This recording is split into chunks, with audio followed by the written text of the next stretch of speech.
yeah, as on Discord. Yeah. Oh, that's actually a complicated one because it doesn't say it, but it could also ask. It doesn't specific say where because that could what's called play into how it works. Example, let's say it's with Toto. There, I think Estrella, she would basically be acting more on her heart than what maybe is smart, while on, should we say, the Mind Flayer ship, where, yeah, she doesn't know exactly what can be there, so there she would most likely act with her brain and trying not to do it yet. I think she would be most acting on her heart because the time when, what's it called? June was attacked by that what is it called? Intellect Devourer. She could just have stood back because she didn't know what that creature could do, but she chose to hopefully protect June instead of maybe the smart move, which would have been maybe just standing away. Yeah, Australia definitely seems like Been maybe she'll just standing away. do anything for the ones she actually cares about. Who's next? Yeah, I'll go ahead. June is definitely the type to think with her head instead of her heart, just because once emotions get involved into any sort of situation, it clouds your judgment, and obviously you want to assess your the situation without that clouded judgment. And yeah, it's actually it's just as simple as that. She has a habit of packing up her emotions and setting it aside to deal with the situation. And maybe afterwards release those emotions. But yeah, definitely more of a thinker than a reactive person. Yeah, I feel like these are kind of predictable answers, but it's nice to actually hear the reasoning behind it. It's like we've seen this from the characters, but now with every one of these questions, it's like a little bit deeper into the mind. But what about Jerry? I think Jerry's the only one out of you three that I wouldn't have been able to guess. When it comes to conflict, it's always the heart.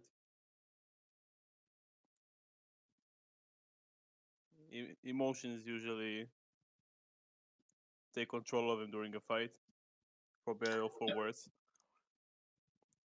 Yeah, what am I talking about? Of course, the like with all the rage. Yeah, that tracks. But sometimes we'll use the brain when usually when Jun and Sakura fight with each other. Instead of beating the shit out of them, just try to stop it in a different way.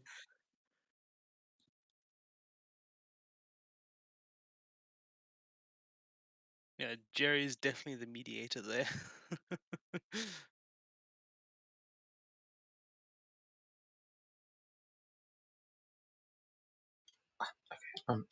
Sorry, I was running with music. Yeah, so then I guess with that we can almost get started. Let me just actually get my notes up for last time.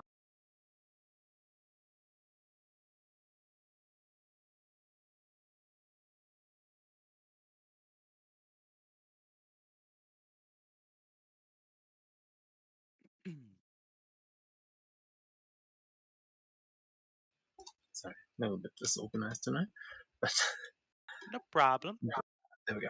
All right, so having earned their air rings, our heroes accepted the owl folks' invitation to stay the night and engage in some stargazing from their observatory. And after exchanging stories about the constellations and planning a cheeky trip to Kunasa, the party was mesmerized by a meteor shower. But as they watched, a comet seemed to be heading directly towards them, and it quickly became apparent that this was no normal meteor shower. Small pieces of the shattered moon were now raining down into Uchibito Bay, and the Alfolk Observatory was about to be blasted off the mountain. Grandmaster Hu revealed that they had been working on a device to transform their telescope into some kind of arcane cannon, and all it needed was a spellcaster and a team to operate the mechanisms. Sakura ready to disintegrate Ray as Jerry began hauling cogs into place, and June provided inspiration, while outside, Estrella summoned her bathhouse to provide shelter to herself and the other Alfolk now scrambling for safety. The comet approached, and at the last moment before it was able to strike the tower, Sakura unleashed her spell and blasted the meteor with a powerful beam of energy, magnified by the cannon, and the comet exploded, mostly destroyed save for two smaller chunks that were sent flying past the observatory, one which landed in the grasslands nearby and another which curled off to the south. Celebrations were short-lived, however, as a fire was starting to spread in the grass fields. The Alfolk apprentice charged over the edge of the cliff, and our heroes soon followed. What they found shook Sakura to her core, a nasty reminder for them all, but first they would have to extinguish the fires, which were thankfully struggling due to the rainfall earlier that day. Jerry took the opportunity to bring the ship around while June rounded the glowing crater before her, and it seemed that some kind of a madman was approaching the fallen boulder. And as he walked in from the tree line, June very politely ushered him away.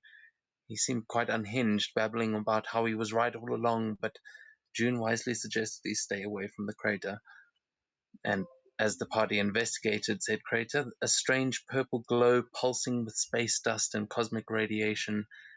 As the blue flame slowly lapped at the stone, there were strange shadows that seemed to be moving around from all the lights, but before long it was obvious that they were more than just shadows.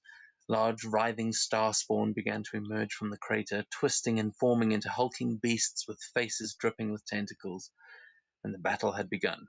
Signaled by cultist screams and sickening laughter, the fool had reached out for a shadow and had transformed into one of the creatures himself, joining the battle that ensued. We now rejoin you after defeating those horrid creatures and mining some of the ore from that comet and making your way back to the ship that was parked nearby. That is where we are rejoining you now, as Lady Sumihime is welcoming you all back on board.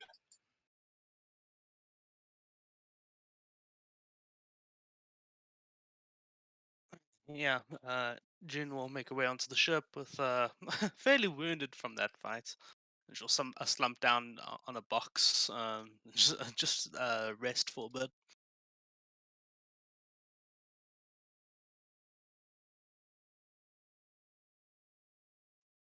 Was it the stress staying in the not the bathhouse, the tiny hut? Nope. I basically just parked the tiny hut over the meteor, so no one hopefully steals it. Unless, of course, they decide to borrow under, since that is the only technical place it's not covering. Since the Yeah, floor you would basically be put a above, lid on it.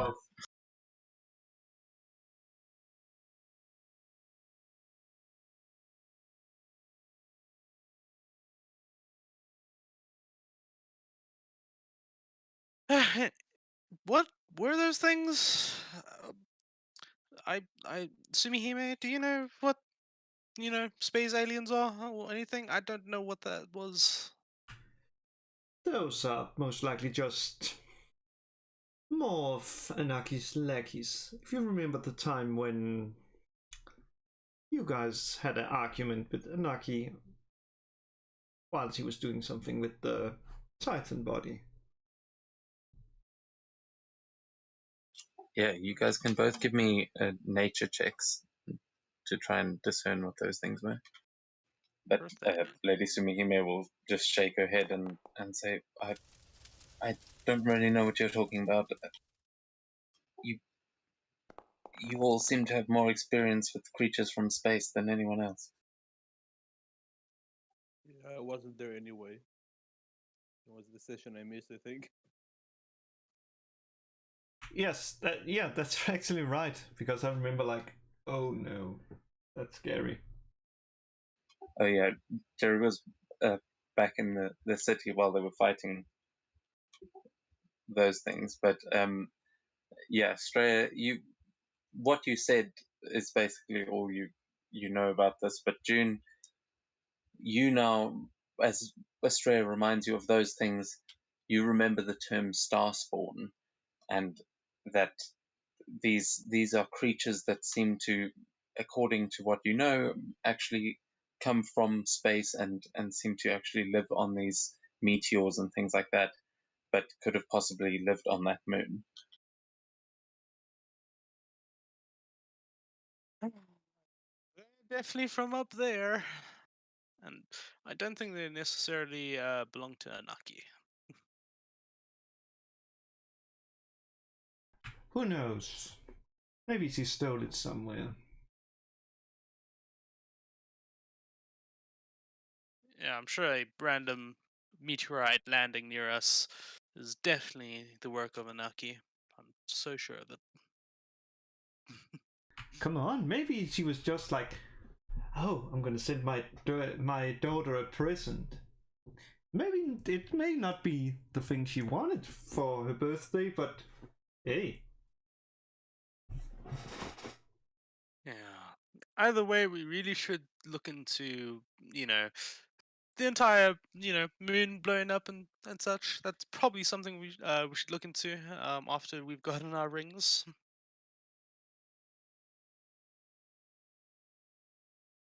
Superhuman will step forward and say, "Speaking of which, I think I had probably better get to Taton as soon as possible, but I don't think it would be the best idea to arrive on this thing. If we're going to be heading over towards the water ring, are you all still happy to act as my escorts and as we arrive at the town?"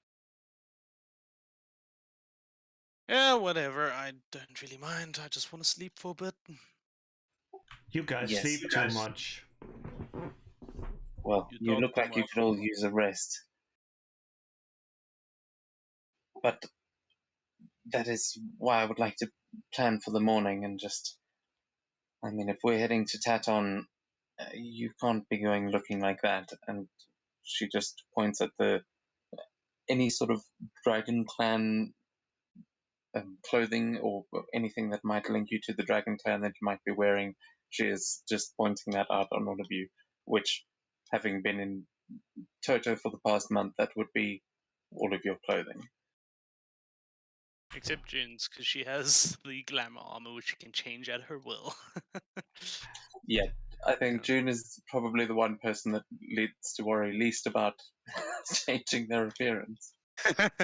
Oh, you mean this? And Astrea is like holding up the basically showing the dragon tattoo. Well, why don't I just do this? And with her other hand, just moves it over and uses the ability to what's called the illumination tattoo, where she basically can hide it for 24 hours. And she just says, let's see, let's be specific. Stesnir. Yeah, so that's the only creature that can see the tattoo. So it basically seems like it vanishes.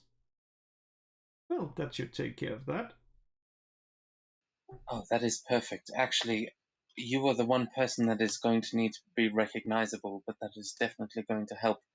I think perhaps a change of clothing might do you well as well, but when we get there, I need you to make it seem like you're the same people that picked me up in Ashima.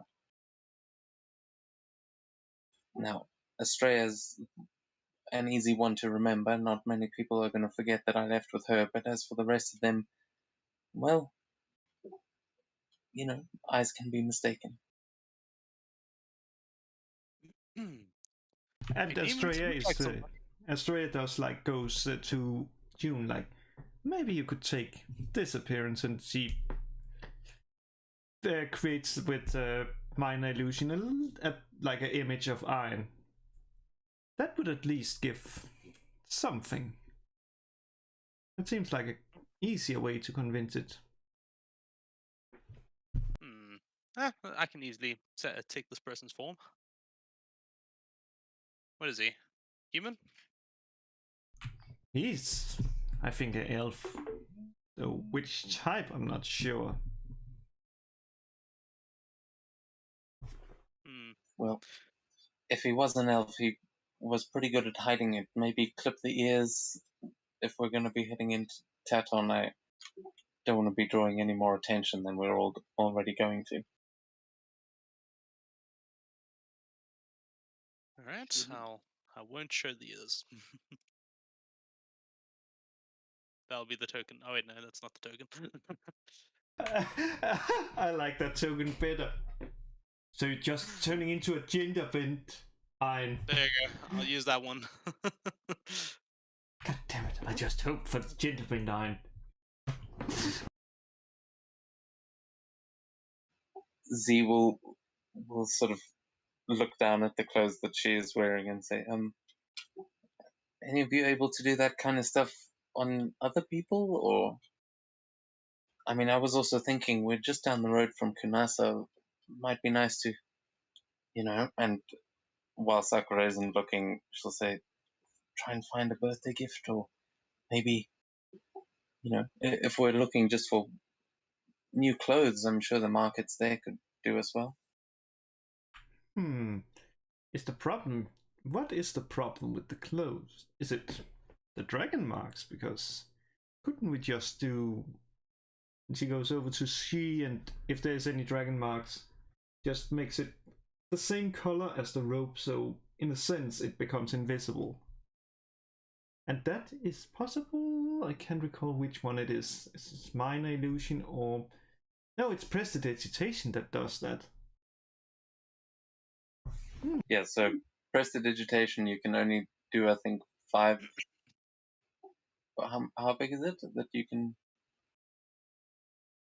Come on. Because I think you can do a patch, but I don't think you can do the entire outfit.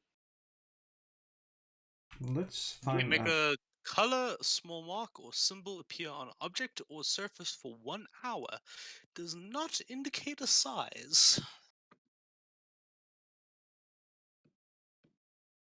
Oh, okay. I think I'm mixing it up with something else then. It's most likely either the shout thing or something else. I'm thinking of maybe minor illusion that has like a limitation of 5 feet. Oh no, it's all of these. It's the other effects that have 1 cubic foot. That's what I was thinking of. It was the other effect. Because for the chill, warm, and flavor, that's where I've run into that before. But yeah, all right. I'll say you can do that. That'll only last for an hour.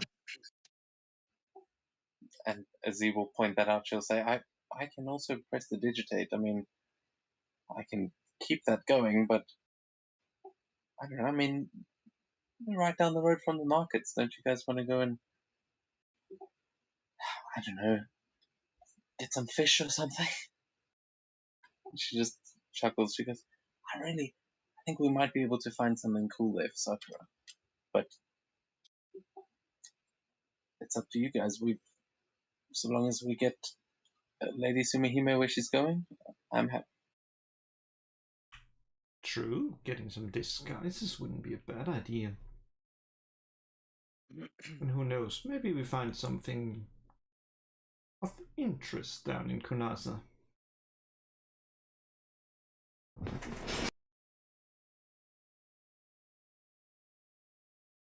So at this point, you guys have pretty much got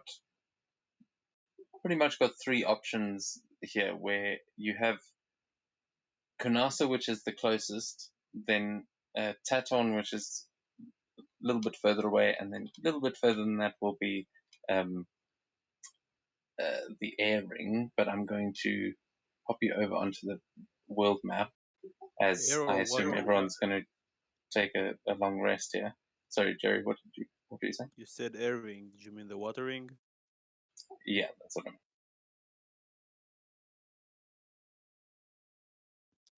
do I even look like a Dragon Clan warrior? Because I didn't change the color of my armor when I failed on combining the two ones I had. So it's just purely black now. I do have this, like, the insignia of it, what we were given when Yeah. we first joined, but Yeah, so it's not necessarily that you're wearing all the like clan colors and things, but you have become sort of recognizable. You guys have done quite a lot, and you have got a reputation. Like, there's a good chance that someone may recognize any one of you traveling together as the warriors from Taton that have been flying around that crashed the airship, and like word might have gotten out.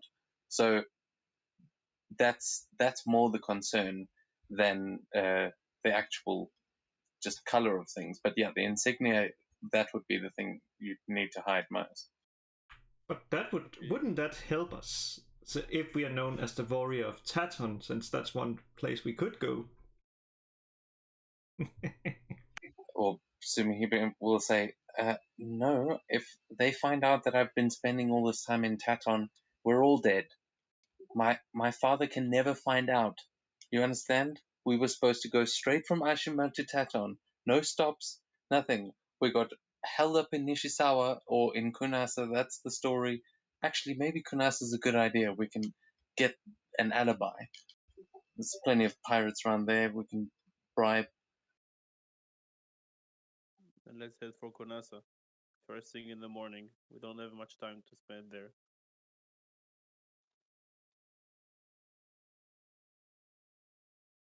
All right. So, are you guys all agreeing to head to Kunasa first thing in the morning? Yeah, we may as well. It's literally right next to us. So. Yeah. So, all right. So we will say then you guys are able to take a long rest here. Then, is there anything anyone would like to do as they are taking their long rest? I assume Australia will be reading. Yep, I guess Australia will be sitting down, pouring herself a glass of wine and reading her book while occasionally looking up at the stars and also looking down at the tiny hut to see if there's anything other than potentially animals, unless they are scared away, which is most likely by the comet. So she can have an idea like, okay, maybe not leave that because there seems to be some bad guys that really look at that thing and just are kept away. You can give me a perception or a survival check as you try and see what's been around there. And the spot is not working. Yeah.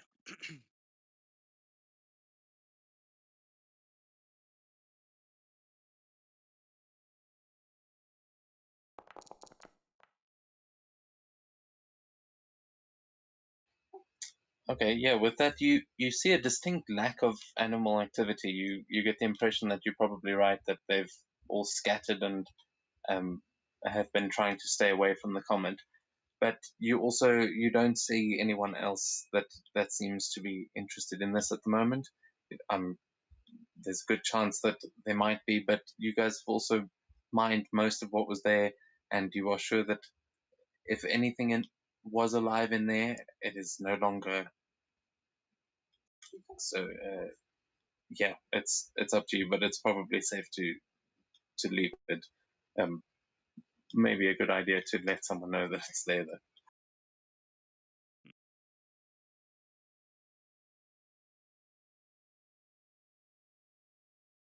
Because yeah, but no one seems to be approaching it. As the following morning, around 6:30 in the morning, you guys all begin to wake up. It's a cold morning. The clouds are still sort of drifting over, like past the airship. It is very cold up there.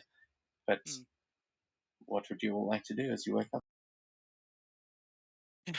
June is just gonna just have a small look around, see how well covered the airship is, and see if she can do anything to actually make it more, uh, less likely to be seen. Yeah, well, you guys are.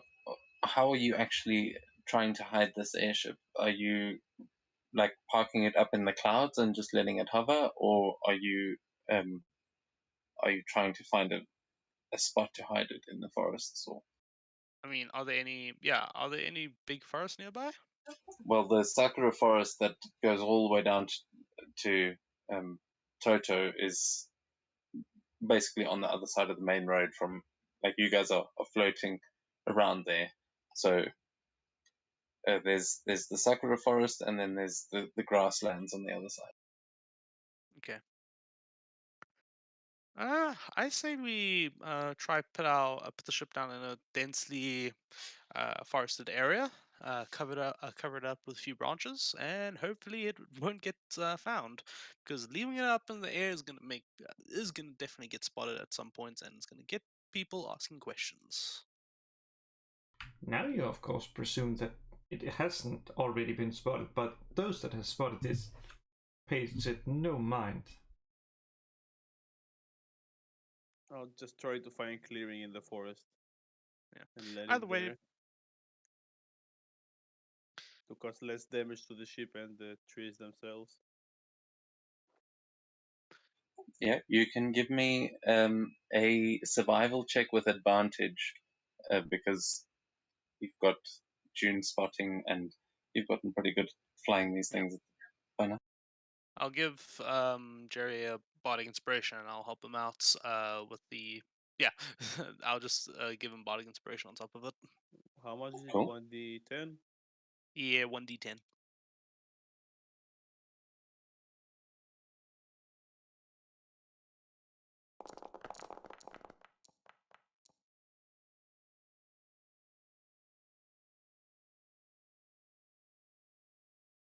Okay, yeah, at this point you feel like you're starting to get the hang of all these airships, and you manage to park the airship somewhere in the Sakura forest. Sorry. And as you are actually lowering it down, you will see the trees beneath you. You're pretty sure you would have taken a couple of branches with you, but it seems like the trees actually move out of the way to let you in, and they create this little area for you to land. And then as soon as the ship has the engines are cut, you see the trees start to form back to where they were, and it closes in that clearing. So your ship is now under cover of these cherry blossom trees, and it seems like the forest itself is helping you hide it. Yeah, just as we go to Kanasa from the ship, I just place my hand on one of the trees and say thanks in squeak and continue moving. Huh. You think that could have been Sakura's dad helping us out there? Why is he here? I mean, Sakura Forest. Yeah, This is Jerry the was same. This is Jerry the was same forest that her dad was in, right? Yeah, yeah, but Jerry exactly the wasn't with same. you. Yeah, Jerry has no context for that, but during this, that would definitely make a lot of sense to you. I look around and I just sign and say, "Yeah, I see you. I see you looking out for us. I appreciate it." There's a gentle breeze through the trees, but it doesn't. There is no obvious response, though. From what you just saw, you get the feeling you have an ally.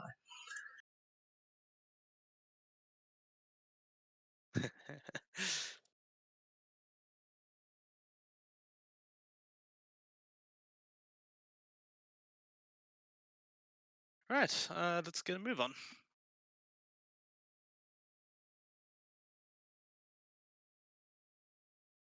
Okay, and so as you are you all heading into Kanasa? Nothing else you want to do before you go?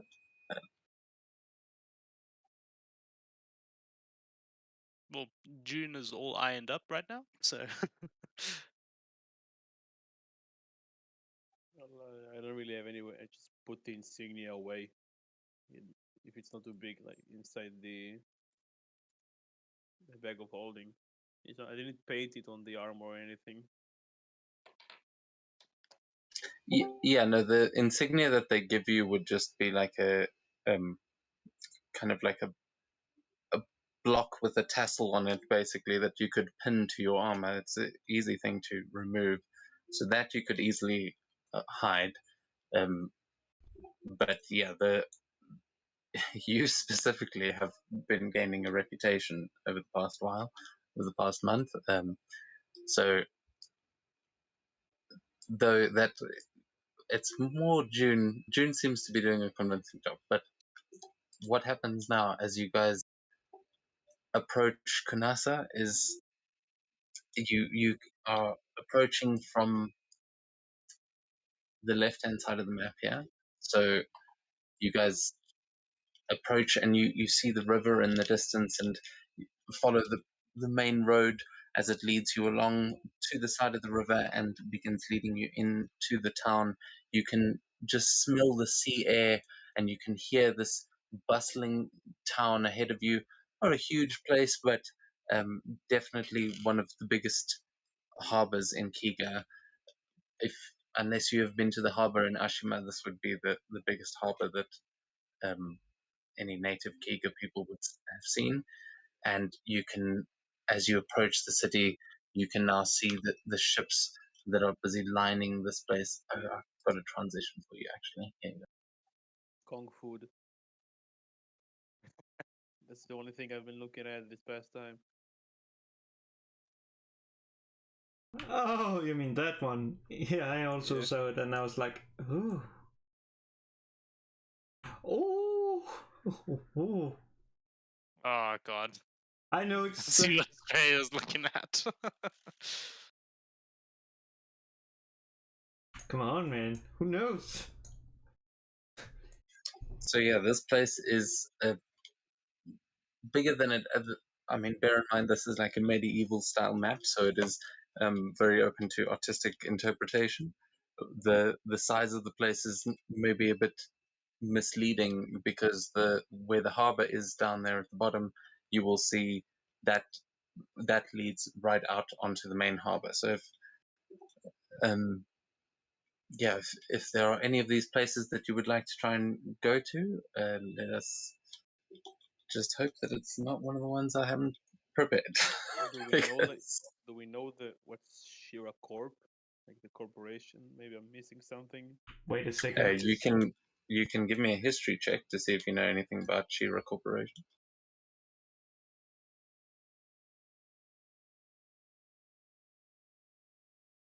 Okay, it just doesn't work for me. It doesn't really let me use D&D Beyond for some reason again. You might have to refresh at the top right. Yeah, I did it both in the wait, I think rolled. Yeah, I did 4. No clue. Yep, you have no idea who the Shira Corporation are. Definitely a corporation. You do see, yeah, well, I mean, it's called Shira Corp, and you can see that as you are walking into the town, you can see that there are banners on the bridges as you walk past. That a couple of them are flying the logo of this Shira Corp, and it seems like that that image is up quite a lot here, where you are used to being in Toto, where there is like the Daichi clan symbol and the Blue Dragon clan, like that's plastered all over the place. When you're in all of the places that you have been, it's usually a clan symbol, but this place it is this company's logo all over the place. No, the problem is we're probably gonna want to split up here.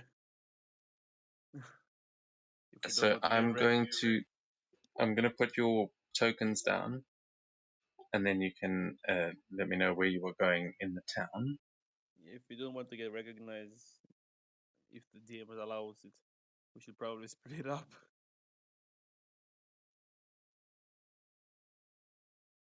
Or I can follow one of you guys. I can just, turn into someone else. It's very easy for me.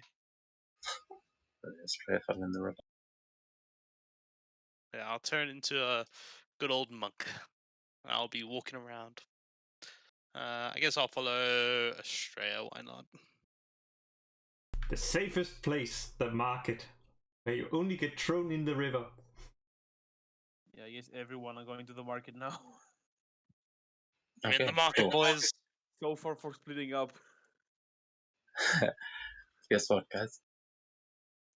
You don't have it. It's the only one I didn't prepare. Okay. Really? So you're saying that if we had taken the Geisha house, you would have had that prepared? Yeah, that one's fully prepared. I know you. Come on, man. Just We even because. talked with Hey, look, June about it in in the this town, station. the geisha house is a very important place in this town for getting information, things like that. It can be an invaluable place in a pirate town, which incidentally, as you guys are making your way over towards the market, you will now see just all manner of like peasants everywhere, fishermen, that they seem to be the main population here is fishermen. And other than that, you see some very rough looking types, rogues, pirates, just all manner of suspicious looking individuals. So at this point, when we're talking about blending in and that, you immediately get the impression around here no one gives a shit. In Kunasa, there is no one looking at you too funny. There are a couple of samurai walking around as guards, but there are no. Taton is where you need to have your disguises. Here, you probably won't have.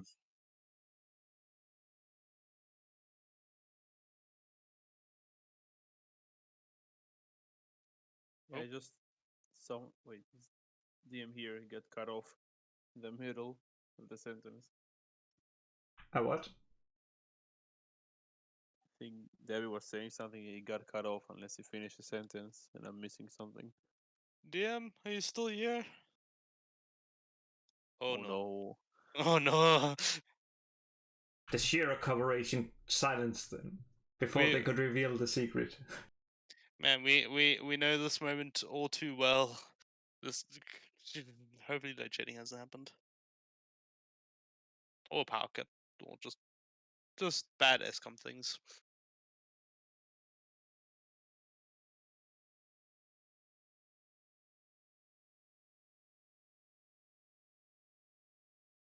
Yep, there he goes. See, that goes. What happened? Up goes the weasel. Are they load shedding and he wasn't aware of it? I don't think we're load shedding. I don't. Let me check quick. Maybe it went to stage 1 or something.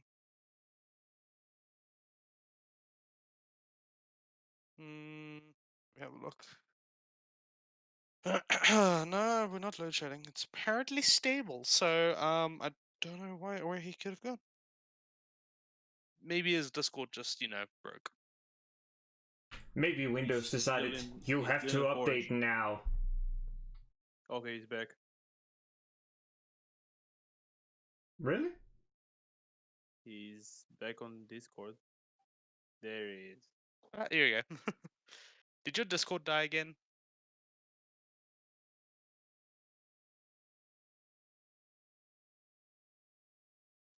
I think it hasn't returned to life yet.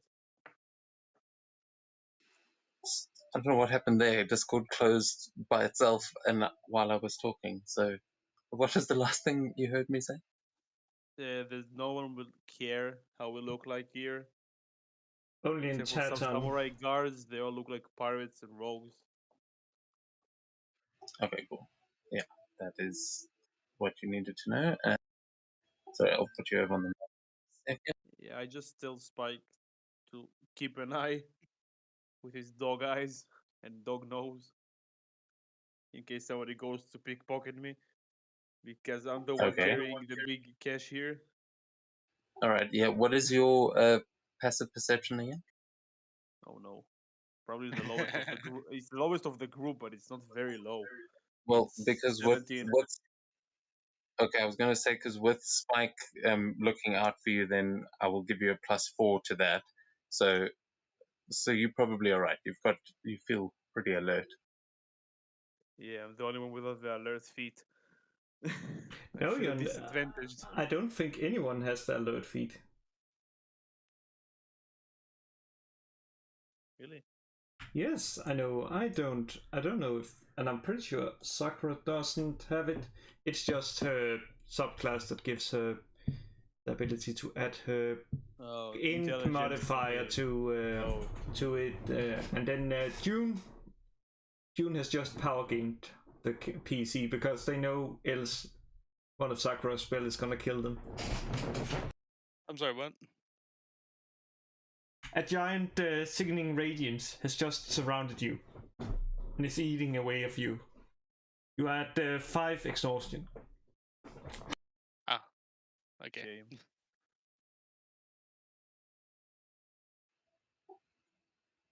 Okay. Okay.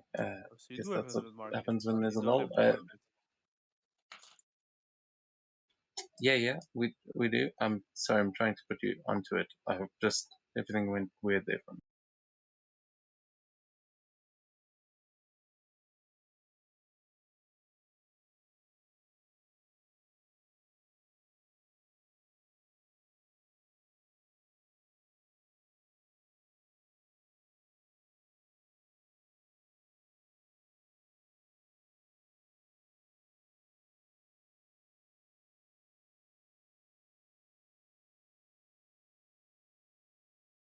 Okay, there we go. Cool.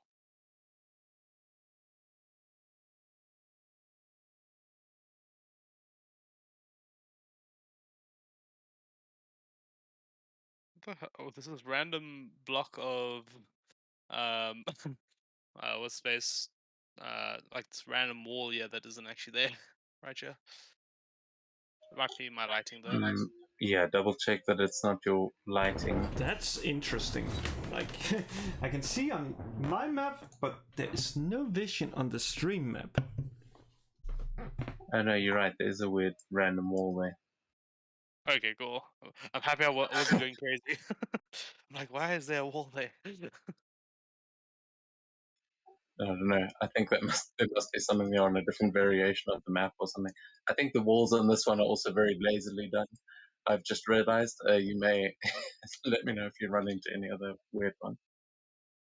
Will do. But yes, what you see here now, you can hear this bustling and just loads of people talking over each other. You can smell fish. Just the smell of fish just fills your pores at this point.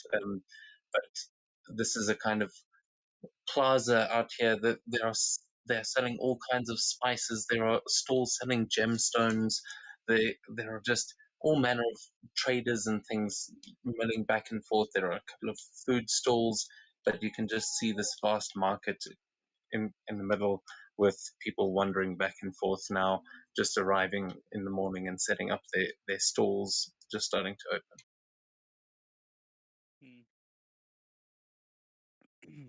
Yeah, Gina's gonna begin wandering through, just trying to blend in, see if she can pick up on some rumors, as well as looking out for anything that might look good for a present for Sakura. They say specifically like it's a stall that says one says like magic item, like magic item. One says food, like fishes. One says bakery or some or just randomly scattered around. No, this is a complete like a flea market vibe here. There are stalls. It seems like the people that are setting up these stalls are doing it of their own accord. This just seems to be the marketplace. There are no uh, specific uh, like labeled things. There are people with little signs outside their stalls, but for the most part, this looks like all of the.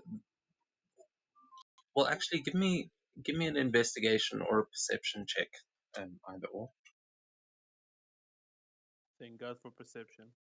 and it's a low roll.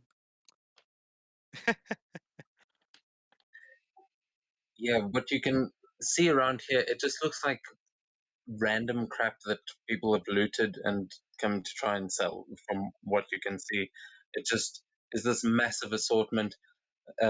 But there are sort of tables out front of all of these things. Some of them, as I said, have got food, some gemstones, but it seems randomly placed. This is quite a chaotic market.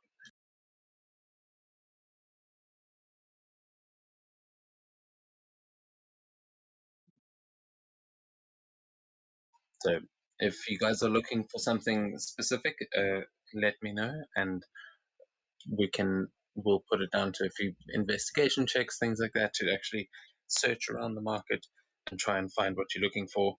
If you fail on your investigation, you'll probably find something else, but other, if you succeed, then you'll more than likely find something at least similar to what you were looking for. Considering we came here to look for... Interesting. That's really interesting. Why does the stream viewer not have a token with vision here? That's really weird. Juno's gonna start looking around for any nice bags of holding.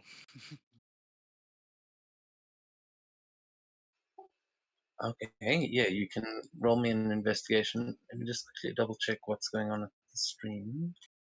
Cool beans. Let me see. It might have reset the user. Did that before.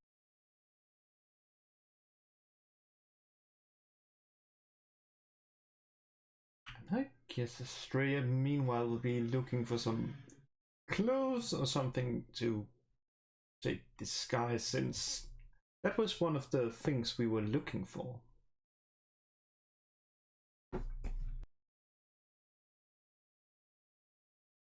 Okay, cool. Estrella's looking for clothing and disguises.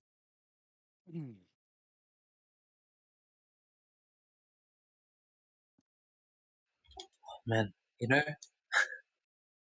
the, I had so many plans for shops and things, and then I got sidetracked with all the other things. It's just, it's like I went down so many rabbit holes trying to make this place. So sorry, just give me 1 second to find all this stuff. No problem.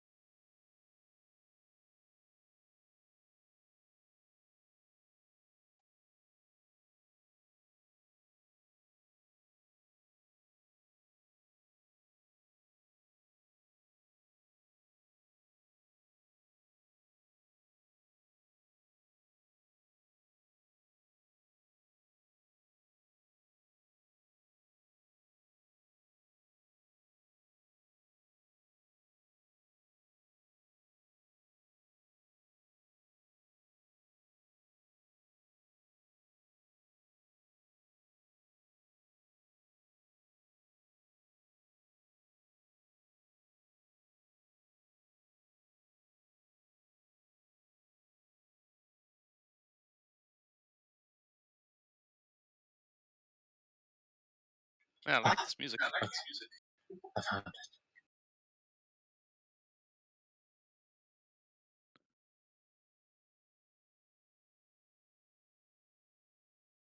Okay, so what were your roles there for your investigation?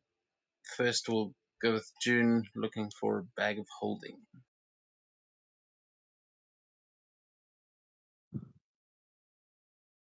So that was a 17.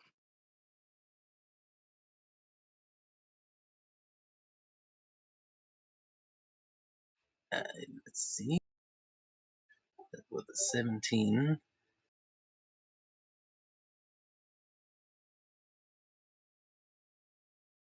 All right, yeah, you find a shop where there is a dwarvish woman standing there, and she seems to be moving things back and forward, and she just greets you with a very crude next. and as you walk up, you can see she's got a couple of spell scrolls scattered out. She's got a ton of brooms behind her, but there are also a few potions and elixirs. There seem to be some runes scattered around, like through this display that she has got going in front of her. You don't immediately see any bags on this table, but this shop does seem to be selling magic items. Okay. Yeah, I'll take the I'll try yeah, I'll take the form of a middle to later aged man with a small beard. Looks very wizardly, and will approach the stall, have a look, and just start perusing and see if I can actually spot a nice looking bag of holding, while pretending to be looking at spell scrolls. Right, sir, what can I help you with? You just looking around or what? We've got some runes here. We've got magical brooms and some topaz gems if you're looking for them. I'm looking for something very specific here. Do you have any bags of holding? Oh, not too common those, but I can have a look. Hold on a moment. Bags, and you will see her start to rummage around under the desk, and she'll say, "Oh, no, I'm afraid not. No bags of holding today, but you can ask maybe at the general store. They've probably got them there. Otherwise, I'm sure one of these mugs will have one." Mm, Yeah, I'll just have a quick look around while she's looking underneath that behind her, whatever she's looking behind. I'll have a quick look around to see what looks particularly valuable. Okay, give me another investigation or perception, your choice. Investigation or perception? Definitely perception.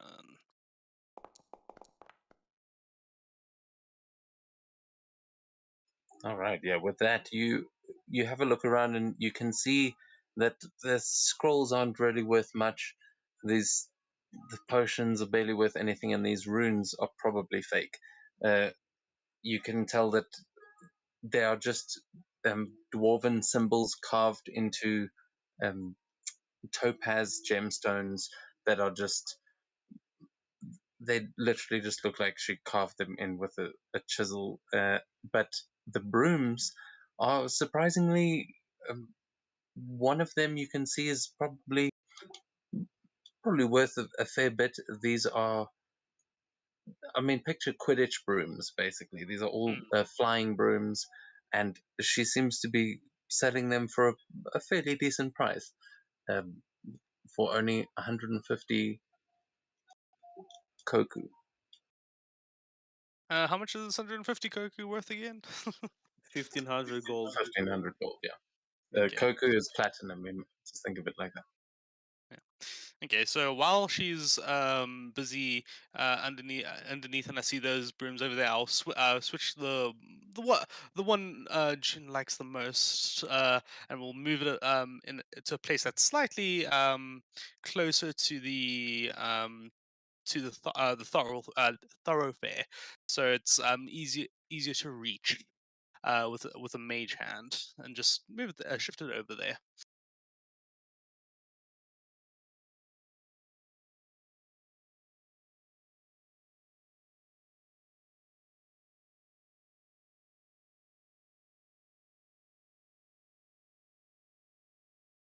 Dev, Yeah. did you hear what I said? I said you can give me a sleight of hand check to try and do that unnoticed. Okay, cool. Sleight of hand. Your is your mage hand, is it telekinesis or is it invisible? No, it's just normal mage hand. Okay, cool. Yeah. So then, yeah, with the 20, she doesn't seem to notice as you subtly move it a little bit closer to the thoroughfare. It is just you've just sort of repositioned it slightly. She doesn't seem to too concerned if she did notice. But she comes up, and that's when she says, "Sorry, no bags of holding." Well, would you say I could perhaps find some? Well, the general store has usually got all kinds of things you'd need. A bag of holding seems like that kind of thing, but they don't usually have magic items. I would keep looking around here, and she just gives you a curt nod, and then looks over your shoulder and shouts, "Next!" Yeah, and I'll make my way my way to the general store. I'll remember that broom though. Okay, yeah, the general store was also another location on that map. So within the market itself, these are all marketplace stalls. Even the buildings themselves, some of them have got like little restaurants and taverns and things going, but nothing of note. This is literally just commoners and vagabonds that hang around here. And so if you want to go to the general store, you would have to leave the marketplace. All right, I'll try reunite with everybody else. Okay. Well, while you are having that interaction, Estrella, what did you get for your investigation? 25. All right, nice. So you were looking for a clothing. Okay.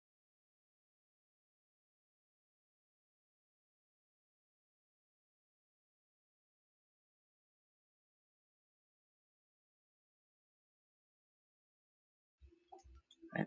All right. So yeah, as you arrive at a stall that you can see there are a ton of different clothes sort of on little display like hangers all around the entrance of the stall. You can see that the shopkeeper is currently busy speaking to another client and doesn't notice you, but is a human with a strange sort of mohawk shaved into their head. But they seem to be a youngish female that she seems to be busy talking to some peasant about a dress. But you can see that there are caps and hoods and vambraces and arm guards. There are all sorts of accessories, and then cloaks and capes and things like that. There is a lot of things, a lot of stuff to look through here. What are you doing as you find this store?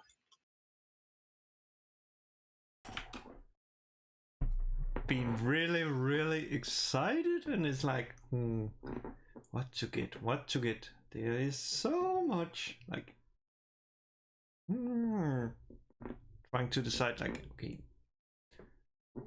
what quality would be best, because it's like, good wear, fine clothes, good wear, bad clothes. Well, if you'd like to look through it by the sort of prices that they have,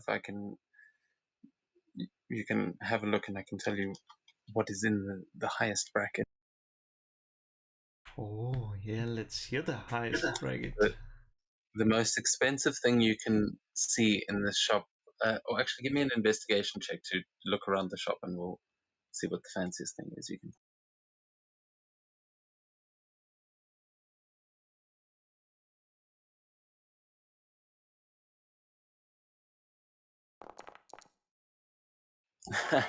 And that 20, all right, yeah, you find definitely the most, the fanciest thing in the shop, the thing with the highest price tag, which is 79 koku, and this is an embroidered silk robe that it is very beautiful, but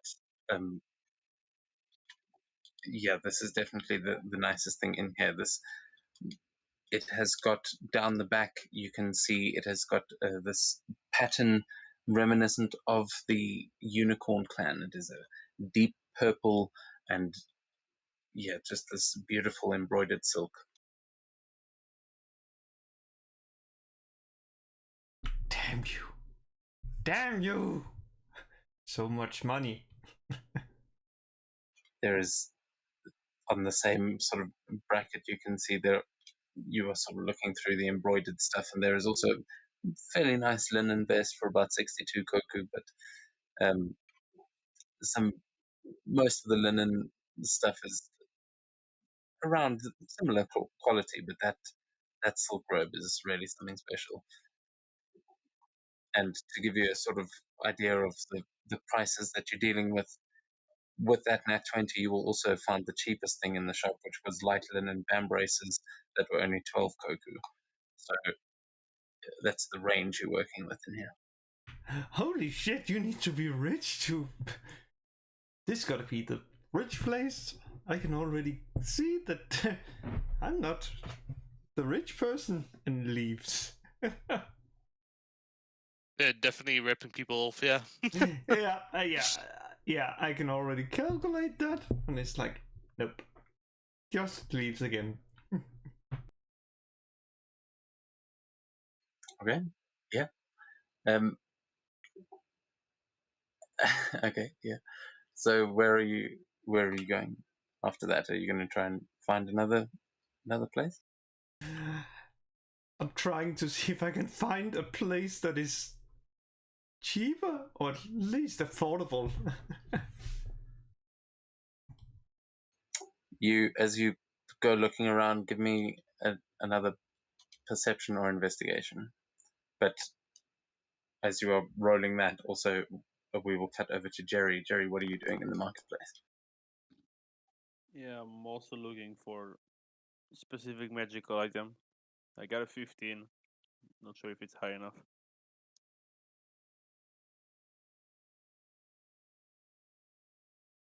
15. Okay. What magic item are you looking for? Sending you just stones. Oh, all right.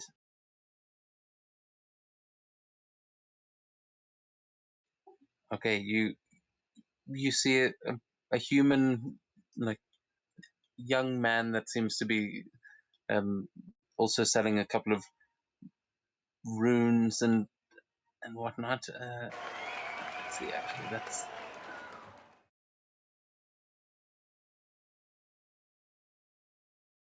wait, oh, you got a 15. Hold on. So yeah, what you find, you find this place where they are selling all kinds of charms, beads. They've got a couple of books and things here, and also a few staves and wands. These you have a look at the price tags here, and it is not cheap, but you can see that there are quite a few little shards and things here that may be sending stones. If you know what a sending stone looks like, you can see this young, sort of mid-20s guy with brown hair just standing there, and he gives a curt bow as you walk in and smiles. Let me know if I can help you with anything, sir.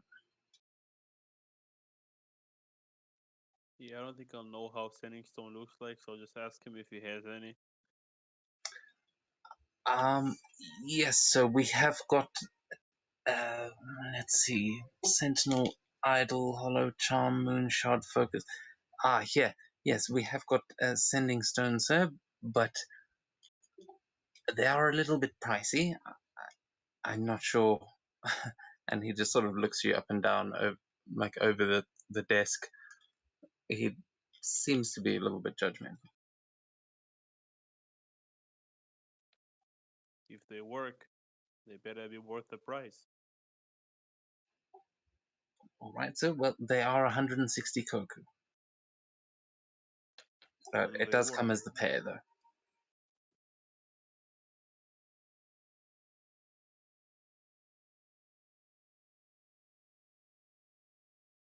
The question is, do they work? Well, I'm not sure if you need to be attuned to these. And he just starts looking over. But I can assure you, these are definitely in working order. And he starts to look at it like he is not at all sure. And he seems to be scratching at one of the stones, which has got a little bit of a chip in it. But you can see that they are two greenish looking, like almost jade stones that they have got carvings on each of them, and yeah, from what you can tell, you can give me an Arcana check to try and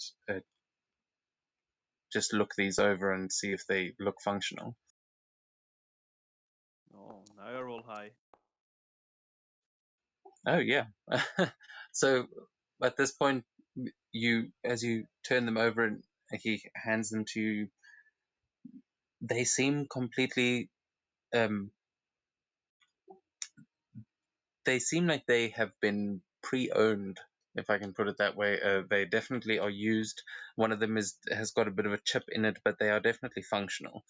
They will work and serve your purposes, but you're not sure if it's worth 160 koku. How does the store owner look? Does it look like poor? What is he wearing?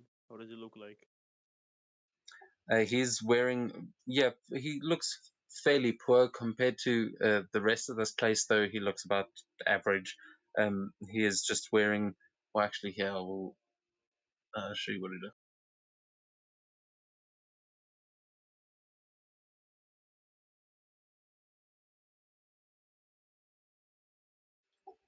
Yeah, that's what the guy's wearing. Did you see that?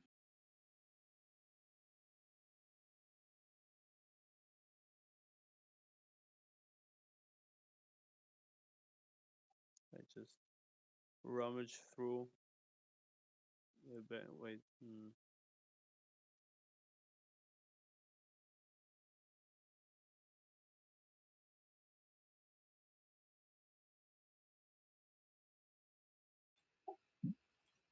Sorry, I lost the last part of that sentence. You rummage through what? Yeah, I wanted to see. I just making sure I have enough money for it. I know that for sure.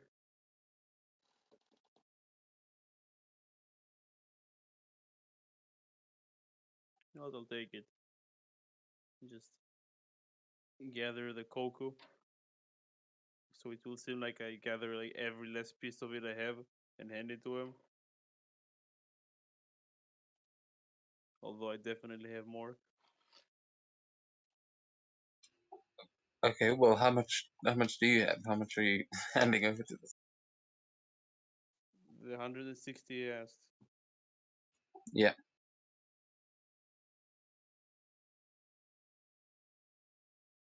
Yeah, I gave him 160. All right. Yeah, you can We mark didn't that even off. wait. Yeah, that's the problem. I don't have exact money. I just have to remember how much we paid for a few things earlier. But I didn't even forgot to put in all the money we get paid each day, and we get another rank.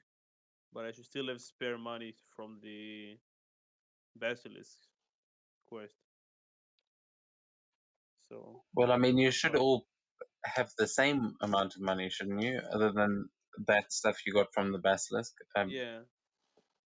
So I can still use the Basilisk money for the sending stones. I got like 500 cocoa from it. Okay. Okay, cool. We'll say More than that's enough. that's what you're using as your spending money. Does anyone else have a number for what you guys should be on? Because I know we should have actually worked these out a Yeah. couple of times, but I don't know. I have about if I, it's either 30 or 35 gold. We should have a lot from the like I think in the loot channel we have like everything summarized, but I'm not sure Yeah, exactly yeah. That what still works or still correct there. yes, yes. I already yeah, but those I spent those on It was like preparation. it was like 2,000 gold each, I think. yeah. Like from Also, everything. yeah. Also, Seto spent like a shit ton of gold to bribe the guests to get you out of the Mind Flayer colony. But um, Yeah, a bunch of his gold. yeah. So I don't know. He had a lot of gold on him. I imagine you guys also have. I'm sorry. I have not been keeping track of your currency. Yeah, neither we did. the stuff that you have been paid, I will say for today,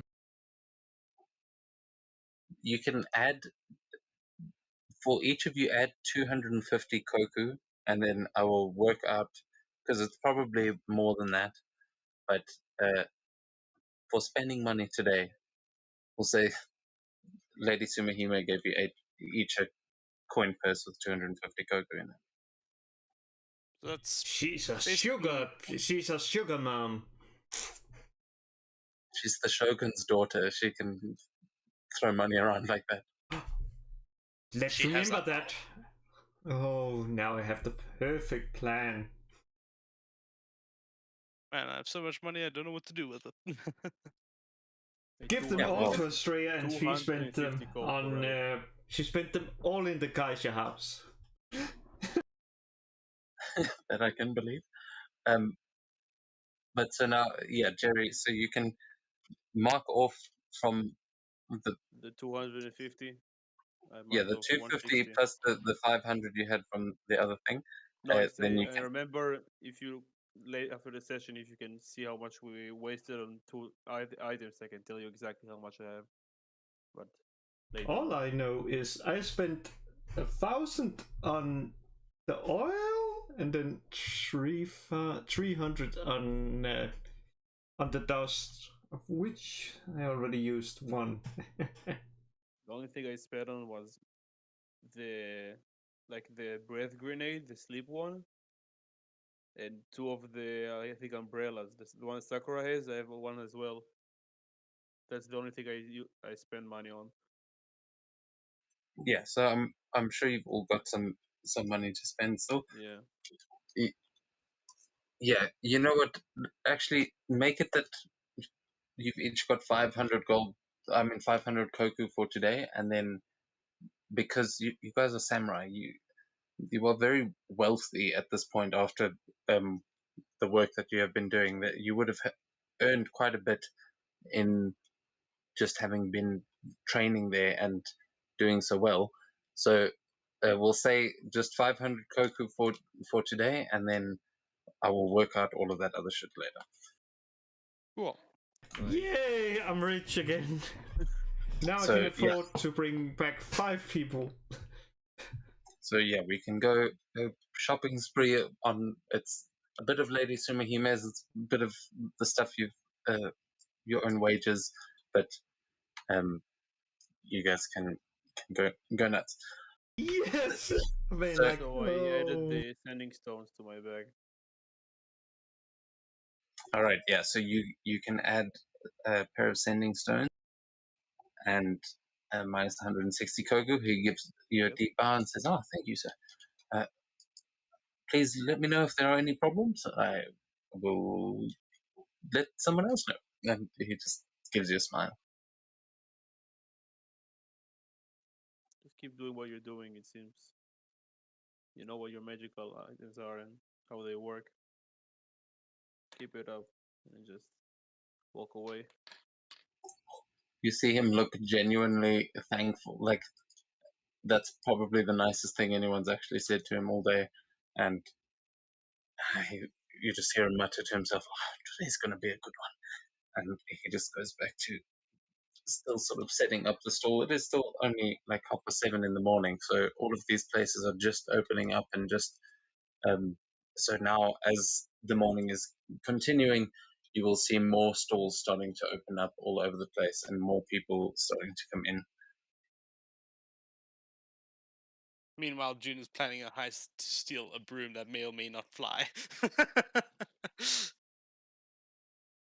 well, any broom will fly. We just have Jerry throw you, and then you fly for a short moment. Then you crash, and most likely die. So yeah, speaking of which, you said you were going to try and find everyone else, June, or are you still hanging around that store? Yeah, no, I'm gonna actually try heist a bit here and try steal the one of the brooms. Okay, yeah, you can absolutely give it a shot. This is a, I mean, okay, for you, I can give you a very specific, like picture Broomer Flea Market. Do Do you Sorry. remember the old, or any, you know what South African flea markets look like? Oh yeah. Like that's basically what you're looking into now. So, yeah, picture one of those stores where they sell like African crap to the tourists. That's what you're currently looking at, and you've managed to move one of the brooms out into the hall where everyone is walking past. It seems like it's one of the display items now. Yeah. All right. So Jenna's gonna turn a corner, make sure she's not being seen. She's gonna take the form of a really old lady. One of those with a puckering lip, and it's like, I'm very old. Really old, with also very white hair, and has a small hood on. And she's gonna find something she can use as a walking stick. Okay, so are you just trying to like stumble in and grab that thing for support? Is that what you're saying? Yeah, just something random. It doesn't have to be convincing as long as it's like a quarterstaff type of thing. Should be Oh, fine. yeah. So you're just trying to find a regular stick somewhere. All right, you can give me an investigation to try and find something that's a convincing walking stick. Yeah. All right. Investigation.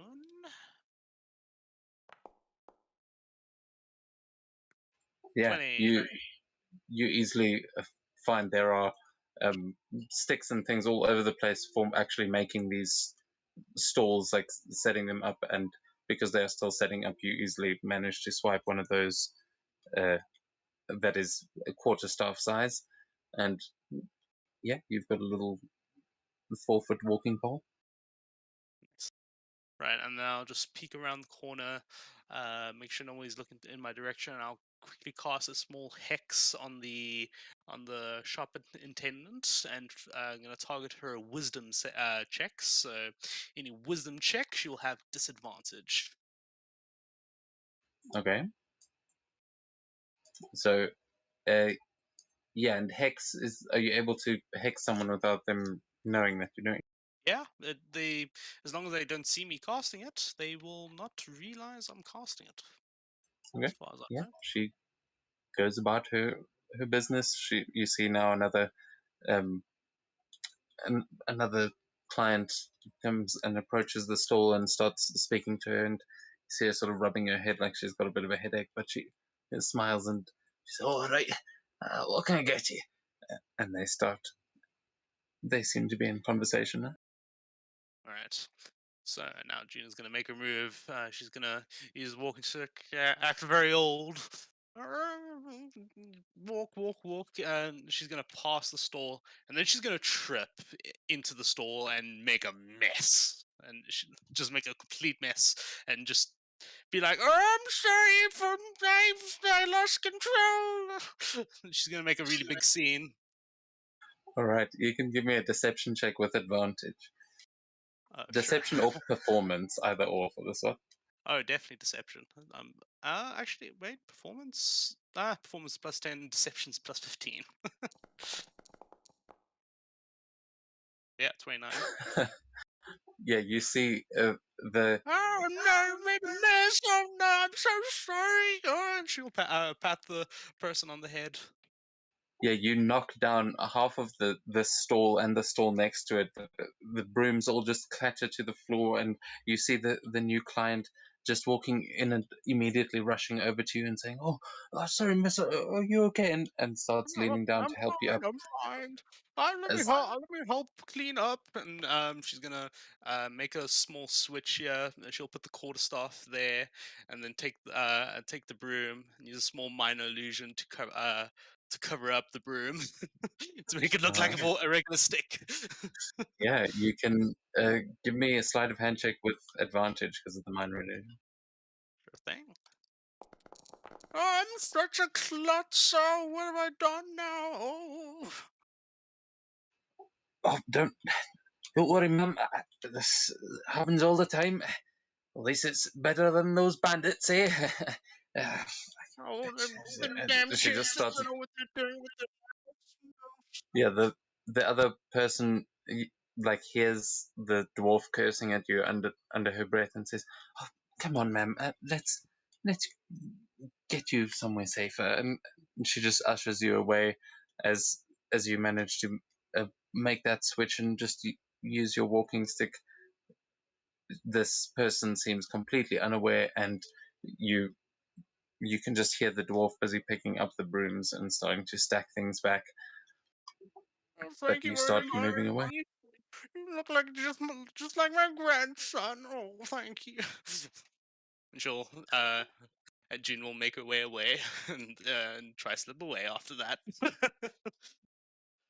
All right, yeah, I'm gonna ask for one more persuasion check to try and get this kid to leave you alone, because he now has seen this poor frail old woman and feels a bit responsible for. So he's tagging along with you. Yeah, she'll be walking like, wait a minute, you're not my grandson. And starts bashing him with the stick. Get out of here! Leave me alone! Stop bothering me! And as you just like bash him in the foot with this staff, you will see him just like his eyes roll back for a second as you see his body sort of go into this seizure for a moment as if he's been electrocuted, and he goes, jeez, oh, sorry, ma'am, oh, and he just turns and bolts through the market, out of sight very quickly as he's just running. Now it seems like you really hurt him with that. Kids get them bothering me, and I'll make my way into an alley, and then comes the illusion and work perfectly. Yeah, and you have got here. Oh crap! I've already lost it. Yeah, so you have found this beautiful broom. What did I say it was? Oak wood. Yeah, Yeah. yeah. The oak wood broom, and you can see now that you are holding it up close. It has got these thin, like silvery filaments, sort of connecting and like used as joinery to keep this broom together. But it is definitely some fancy ass broom. Would you like to try and investigate it for magical properties, like do what should we call it, identify or anything like that? I don't have any of those type of spells, but actually, do I? Maybe no, I don't. Damn it! I need to actually learn that from Sakura because I think she has that. But for now, I'll keep the minor illusion on it to make it look like a walking stick to not draw attention to some random person with a broom, and I'll make my way to the rest of the group. All right, yeah, easy enough. As Good day. yeah, you will see they are sort of on the other side of the market. I'll move you across there so that there we go. Did that animate you through, or did it just teleport you? I think it just teleported me.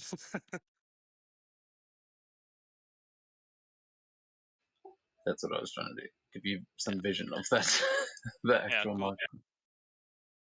So, yeah, you will find Jerry having purchased his sending stones, and Estrella, what are you busy doing as June comes walking around looking for the rest of you?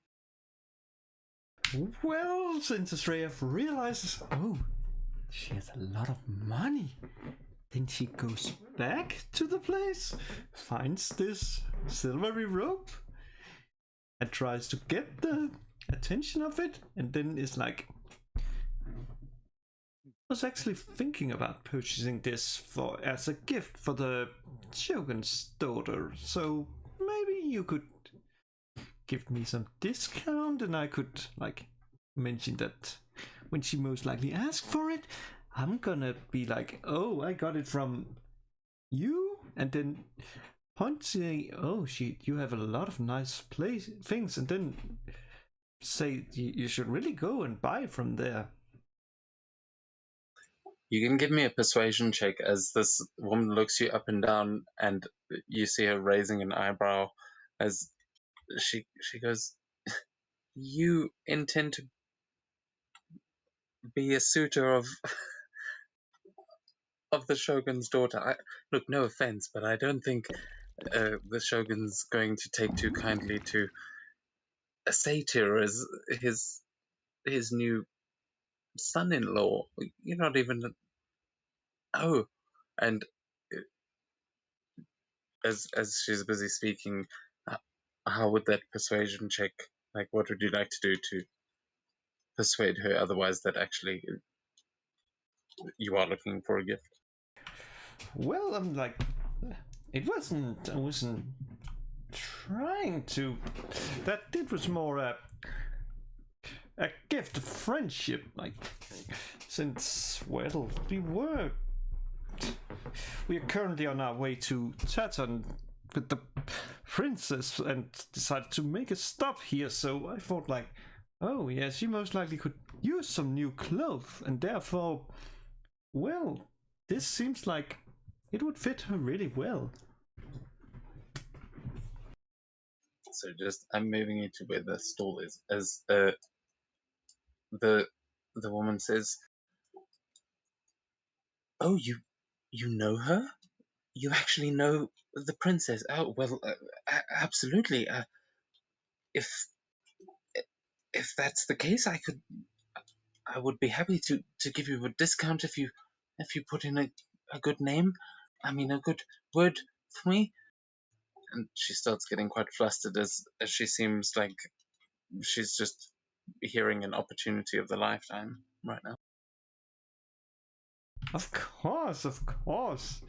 A favor is, of course. You should always repay a favor like that. Well, I would greatly appreciate that. I would be happy to give you a discount. My name is Hea. A pleasure to meet you, Miss Estrella Karasu. An absolute pleasure. And this, I think, will suit you perfectly.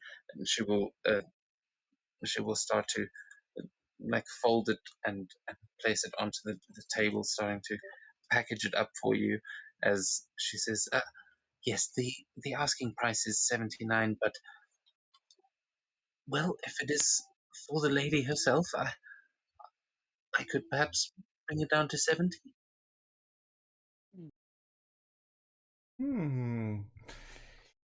Yeah, since it's for the princess, it doesn't do well that we pay a very bad price. So 70 is a really good one. Wonderful, thank you. I will be sure to tell everyone. And she packages it up and will tie a bow onto it as she kind of puts it in this gift wrapping for you, and will give you this embroidered silk cloak. Is that what it is?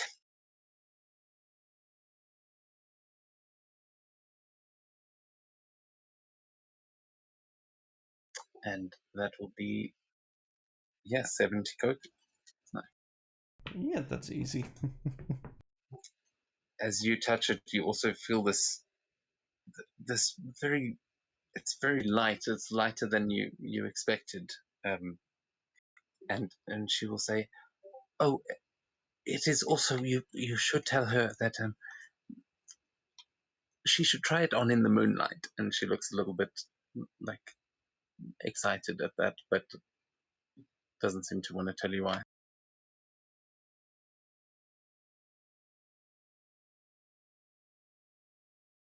Oh, just excited. So excited. I'm really happy. And tries to find the rest of the group then, since I feel I've done a good deal. Yeah. So you have purchased a rather fine cloak that may have some extra effect in moonlight, but actually, you can. Are you going to head back to the group, or are you continuing to go shopping in the stalls? I'm gonna what is it called? What you call it? I'm gonna meet up with the group and then see, like, because if they found like disguises, there's no reason for me to be like, yeah. Cool. And yeah, easily enough, you will meet up with June, who is carrying a walking stick, and Jerry and Spike, who Spike is busy growling at a couple of passers-by as they get a little bit too close, but they make a wide circle now around you. What are you guys doing? Where should we head? Where should we head to next? I still need to find a costume or something to at least disguise myself a little bit. It's really hard to hide a mouse. A mouse folk. I should be more precise with that.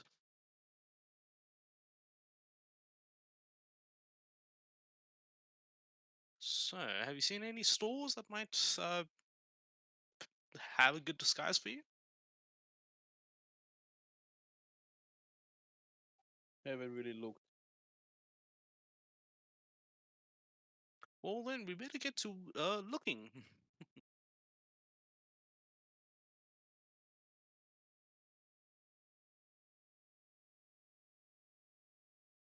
At this point, Z will also come walking down, and you will see that she is holding 2 steamed buns, in one in each hand, and she just walks up and says, "You guys have got to get some breakfast. There's some great stores around here as well, if you're hungry."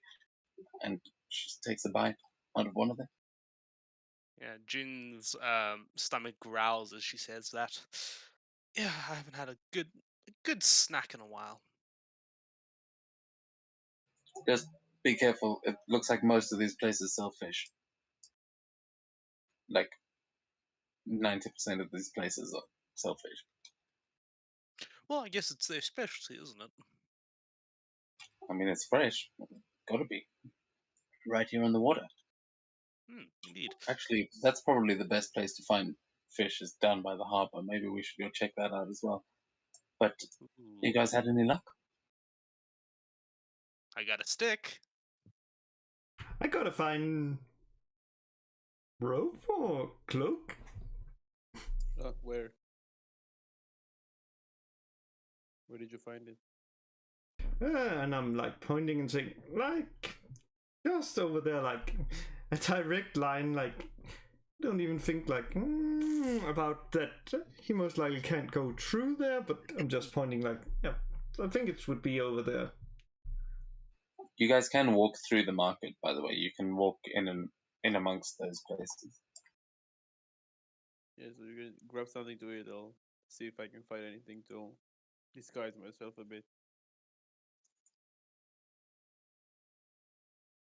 As I head to the Alright. store, as Trey pointed out. Okay. Yeah, so you guys start heading over that way. I'll just move you in because there's a wall there. But so you guys looking for a food stall on your way? If there's anything that looks good, then maybe some tempura. Jin will gladly take some of that and snack on it on the way there. Yeah, sure. You can give me a perception check, to all of you, to see what you can sniff out through this overwhelming smell of fish everywhere. Yeah, you you follow your nose and find that tempura. You do so and manage to get yourself a little bit. It is fairly cheap. They will charge you probably like half a koku for a bowl. So I'll give them a whole koku. all right, yeah, you'll get 2 bowls. Awesome. And No, I'll give them 1 koku for 1 bowl. Because I oh, feel generous. they will bow, like, and you will see them looking very happy with that, as it seems to be a little family-run stall, and they just go back to making as much more as they can. But they will, you will see the owner say, "Oh, one moment," and will go behind the counter and just pull out a whole handful of like little white rabbit sweets and give you those as well. Ooh, ooh, what are these? And she'll put one in her mouth. Was that paper on them? Oh yes, you can eat the paper. That's rice paper around the sides of you. Oh, Yes, don't tell anyone that we've got got them here. They're only for the best customers, and gives you a wink. oh, I'm one of the best. Oh, okay, I see. I'll definitely come here again. We'll bow again and go back to making more tempura. Awesome.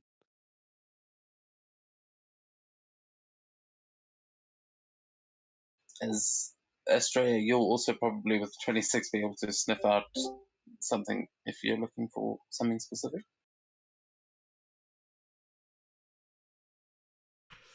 Pretty much just a sushi with the sushi where you have a salmon and then you put rice on it and on basically bind it with, I'm not sure what it actually is, the little green thingy. Seaweed, yeah. Yeah, seaweed. Like a maki, yeah. Either way, you will definitely be able to find a sushi place around here. There are plenty of them, plenty of stalls where you can see fishermen selling their first catch of the day, and that there seem to be quite a few of these places, but that none of them really seem like the best place to eat.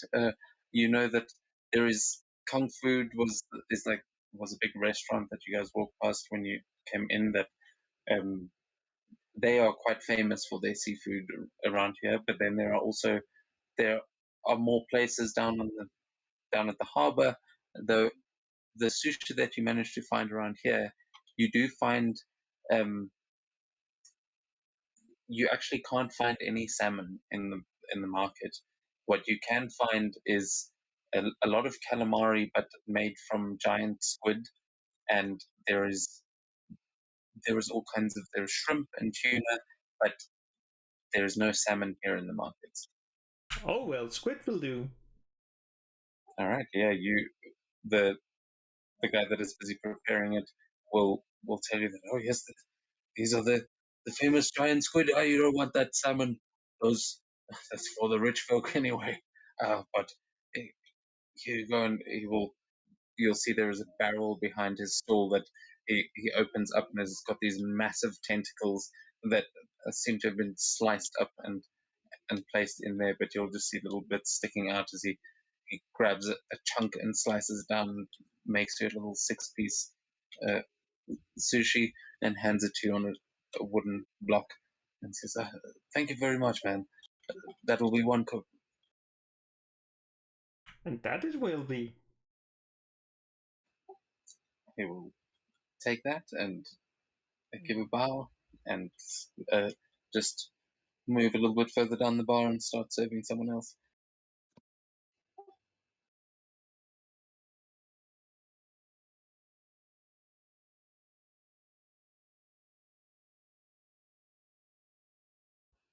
Yeah.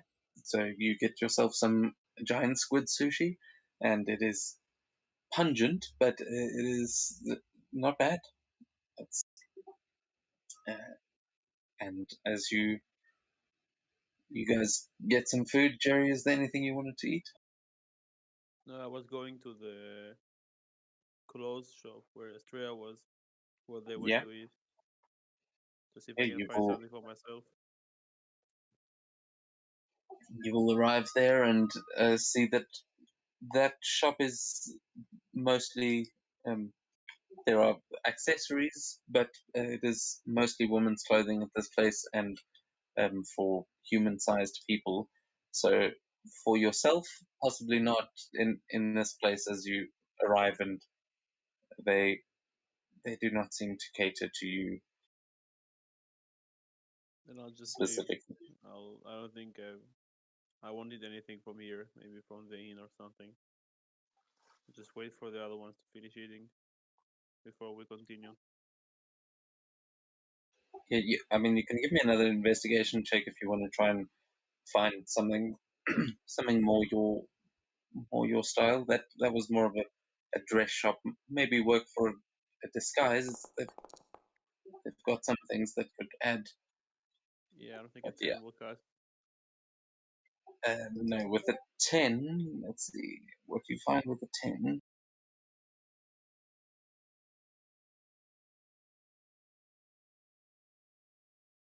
Yeah, so with a 10, you find a shopkeeper with this black hair over his face, very emo looking, um, and he is just sitting behind a desk full of what look like there are leather cowls, there are leather masks, there are quilted hoods, and there it seems like this is definitely a clothing store, but there are a bunch of rugged sort of hide wraps and cloaks, and just most of these things look to be made of leather or hide.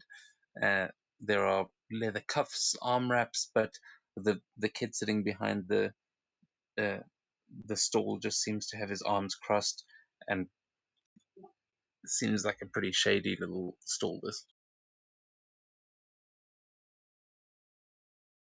Yeah, I think I have to pass on this one. Maybe if it wasn't leather or hide. But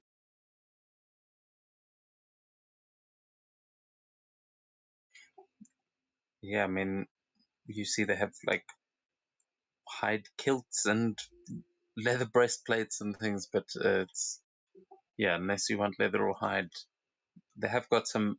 They have got a an item there called the barbarian leather cowl, which may be able to protect your face, but compared to the helmet you've already got, it is definitely a downgrade.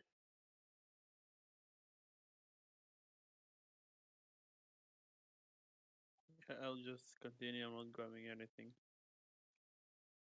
Well, so then, what about the rest of you? You guys, after you've gotten your food, heading back out into the market, or are you heading out further into Kanasa? To the Geisha Yeah. house we go. Yeah, no, maybe later. Um, I mean, what were we here for again? To have a look at the market, and what else are we doing here? Z says something for Sakura's birthday and disguises to for when we get to Taton. Right, right. Yes, general store. That's apparently that's where we can get some nice things. We'll go with her. I'll join June. I don't really think, correct me if I'm mistaken, can I even go in the geisha's what was it called? Geisha house? Yeah, Yeah, geisha house. Yeah, what? Why wouldn't you be allowed in? geisha is women. Geisha are. Well, some say geisha is basically prostitutes, as I recall. But Yeah, I mean, there's depending on more how to it. Companionship. It's a depending on companionship. how classy the town you're in is, geisha could have a slightly different description. But yeah, this that you get the impression is more than likely a brothel. Yeah, Jerry's like 15 in human years. He will skip the brothel. Come on, man. Yeah. Fair enough. But that's like what? How many years in mouse years? 7, 8. What? Yeah, this Yeah. is also why I was like, oh, it's all right that Sakura is not here today, because can you imagine right now? I'm sure she would be dragging you all in the opposite direction. Uh, though, what would you guys like to do, right? I mean, hey, it's up to you. It's also it's not like going to a strip club. It's probably Yeah, Classy. it's a geisha house. I don't know how to how to like underplay it. Classy. Yeah, First well, birthday present, then geisha. I mean, the rest of this place doesn't look so classy. As you guys are all standing around, I just realized that you can't see the other side of the bridge. But we will say that as you're all walking around and exploring this place, you make your way. Um, you start making your way through the city, and you see this this massive uh, cat shark that has been just absolutely decimated. It seems like it's been dragged through most of the city, and now you understand where the blood and fish smell was coming from. But you can see that there are a couple of figures in uh, two of them clad in samurai armor, and two of them looking like they just got off a boat. One of them, a large, rather hulking-looking creature, looks vaguely like an oni due to the red skin, maybe some kind of a tiefling. But there is also a fisherman busy carving up this giant shark, and you can just see this group sort of huddled around it as you all make your way through the market and um, start looking for the general store, if that's what you guys are doing. I'll Indeed, go in as there. we're wandering past, I'll say, I've spotted many health code violations in this place. For some reason, I don't think this place is regulated.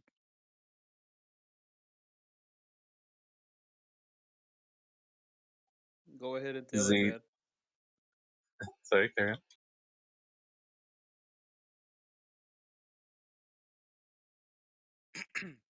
I said What you was can that, go Jerry? ahead and tell him Okay. that. I mean, I don't mind messing with them.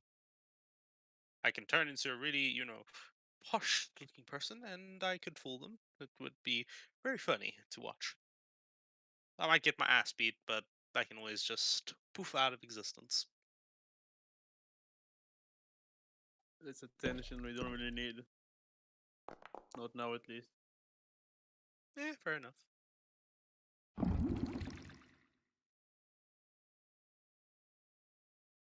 Apparently, Australia's using the stop appealing. Ah, I just remembered to that I have to recover the thing on it.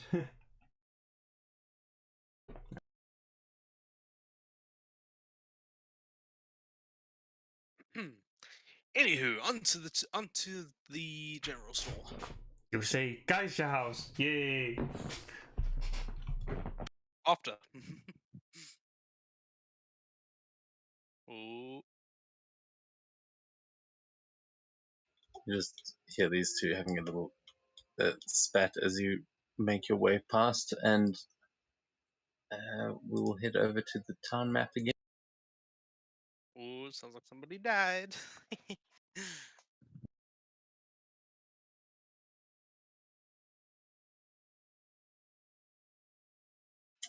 And yeah, so here we are back on the map. The general store that he told you about is all the way down on the other side of the map. See, it's far too long.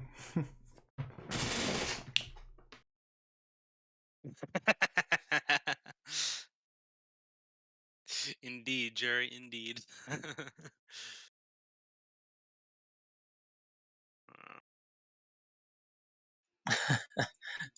Yeah, too true. Uh, yeah,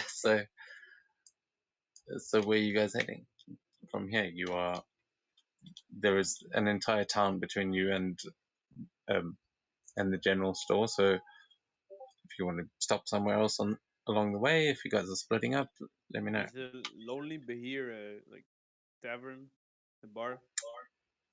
Yeah, you will. I mean, you'd Sounds have like at to least. head over there Yeah, to find out, but you I'm you going can over there probably to. guess. Yes. Yeah, I'm going to the general store anyway, so I'll be passing by there anyway.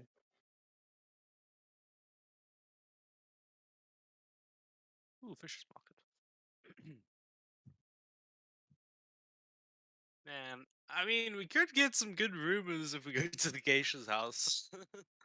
You have the master of deception here, known as June, to get all the information.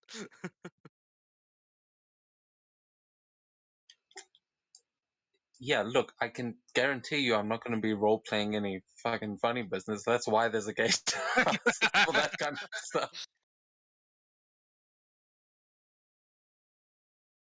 So yeah, I mean, Z will actually, I mean, she'll stick with you and just shrug as Estrella clearly makes a turn at the guard station, and you can see this little guard station where they clearly, this is like a bit of a drunk tank. You can see two samurai sitting inside and a couple of jail cells, and you see, I assume Estrella's heading off down the road towards the geisha. Of course. Rumors is good. Information is better. Z sort of shrugs and says, "Well, I mean, can't be that different. I went to an all-girls school. It's probably basically the same thing. I'm kind of curious." Jerry's just wondering to himself, what the fuck is wrong with all girls school here? But What do you mean? he's still not joining them in the geisha house. They still go to the general store. She looks at June like with this clearly just curious excitement on her face. Fine, I like girls. And Jin starts walking to the geisha house. Well, we'll meet you at the harbor when we're done there. Okay, Jerry? Sure. June, wait up, and she'll run off down the road after you. As you guys all make your way to the geisha house, and Jerry carries on down with Spike at your side. You see now, Jerry, as you're walking down this promenade, that you can see you are getting quite a few looks as there are just these big burly pirate-looking like sailor types all over the place that they just all seem to be quite interested in this mouse and his dog that are currently walking down the docks.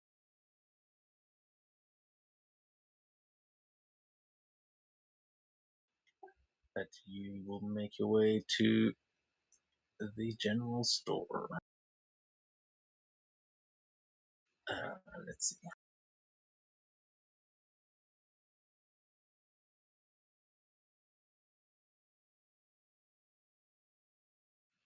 Okay, so we will head over because the majority is heading to the geisha house. We'll go there first. And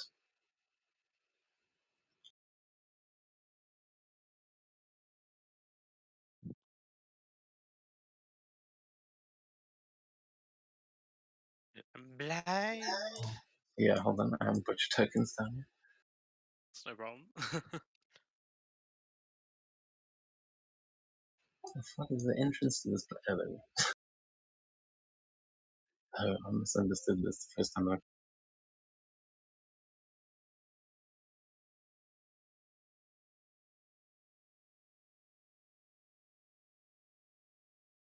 Can you place a party token or something? Because I can't see anything. I'm going to actually give you control Okay. of Z, Oh no. unless you don't want it. We know what happens. It's gonna I be can- bad. I can give you a regular party token if you want. Otherwise, you can Yeah, play Z in this just a scene, party seeing as token. cool. Let me see. I haven't put that down in a long. I can just watch the stream. Okay, no way. There we go. Yeah, so you can. Oh, it works. That party token works. Interesting. Does it work while it's invisible? Yeah, I can see the invisible party token. Oh yeah, you'll all be able to see it while it's invisible, but at least it's not too obvious there. But yeah, you guys, you can see ahead of you. There is an entrance to this place, and Z heads over towards it, and you can see it. It's quite a nice looking establishment. You can see that there are trees and things on the other side. It looks like there are gardens behind the wall. Yeah. you can head inside. Awesome. Yeah. June's gonna take the form of a very a fancy man, a very rich-looking kimono. And as you enter this main hall, you will see there is no one sitting at the front desk currently. It is 8 o'clock in the morning, but and as you round the door there, you will see a woman standing on the other side to the Australia, as she will say, good morning, welcome. And this is who you see. It is She's not hiding that. That's not the same one I used for Sumihime earlier. Was No, it wasn't. I have that one. okay. So as as you arrive, she will give you a bow and say, "I'm sorry, we were not expecting. Do you have an appointment?" No, I was just in town and thought I would come here since I heard this place says if you want information, this is a good place to find it. Oh, well, I'm not sure if we'll be able to help with that, but please follow me. I will show you to our lounge. I didn't think there were any more boats coming in this morning after last night's storms, and she'll just turn around and start walking down these wooden walkways. And June will lean down by Shrey and say, usually when you go to a place like this, you ask it more subtly. You don't say, "Hey, give me information." Well, no reason to waste time. No, they will not give you information if you ask like that. Oh well, you will see. As she opens the door, you will see she'll say, right through here, and she'll slide the door open, and you'll see that there are a couple of people in here already, and you'll just hear this drunken man say, come on, just one more. I didn't. Oh, hello, new faces. And he just stumbles over to the side, and you see this man.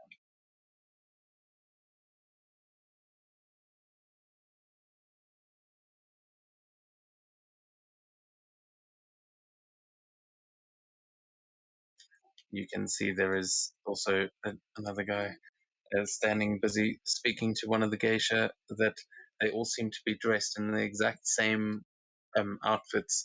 They all have painted faces, and their robes are all made of this same black material. All these silk kimonos, as they look eerily identical to each other.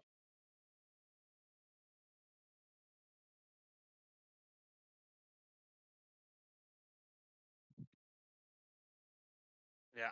June will take a seat across from Australia. I'll be looking out and be like, where did Z go? Most likely went for some excitement.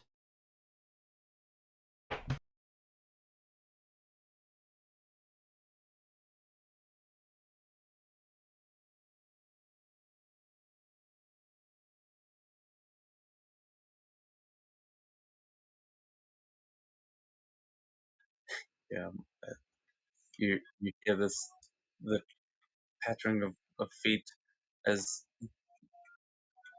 Z seems to have gotten distracted by something, and eventually comes around to the door. Oh, sorry, this is an interesting place. This. Oh, hello, and she just gives a bow to everyone as she comes in, and then quickly takes a seat next to you, June. The hostess that was walking with you, she takes a few steps forward and says, "Oh, I'm sorry. This room seems to be occupied. Perhaps uh, over in the other chamber. We will. I'm sure we have got some room, which is most of our guests do not like to be disturbed." And she'll just gesture towards the open archway to the left of the room. Oh, thank you very much. Jin will lead the way.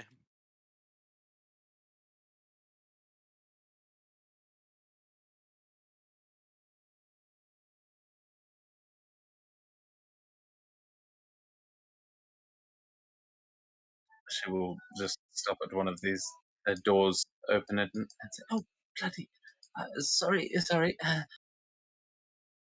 And she quickly shuts the door again, and she turns around, like, and you can see that she looks very embarrassed, not quite showing under the face paint, but she just says, "Sorry, this is completely the wrong room." Uh,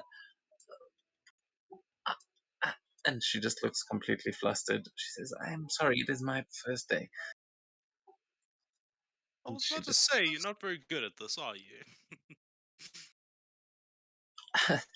sorry, I just arrived. We will have to go around. I'm terribly sorry. I thought there was a door through here. And she just looks very embarrassed and gestures back to the door in which you guys first came through.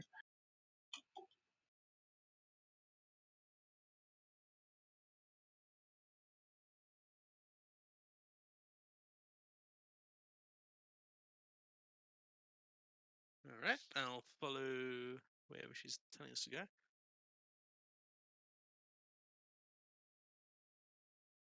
What kid? Kid.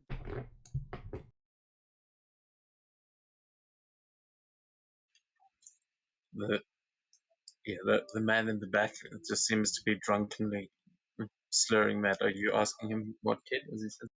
Yeah, but I just said I was like, what kid? Because it sounds like, ooh, interesting. This doesn't seem like the place for a kid to be. Come on. You never know that. Maybe that's normal here.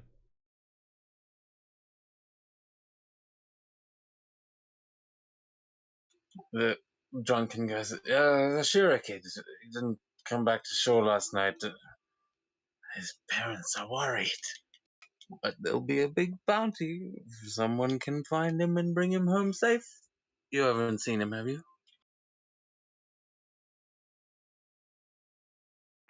We haven't seen any kids around yet. He's not really a kid. He's like I don't know, same age as you. And he just points at Z, who is just currently looking like very frightened and just looking around the room, quite confused.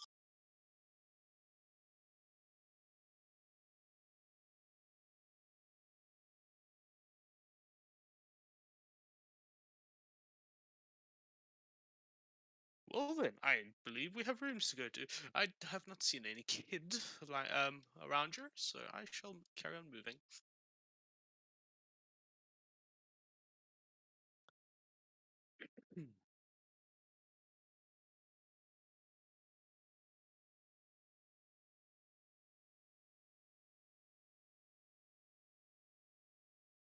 Please follow me.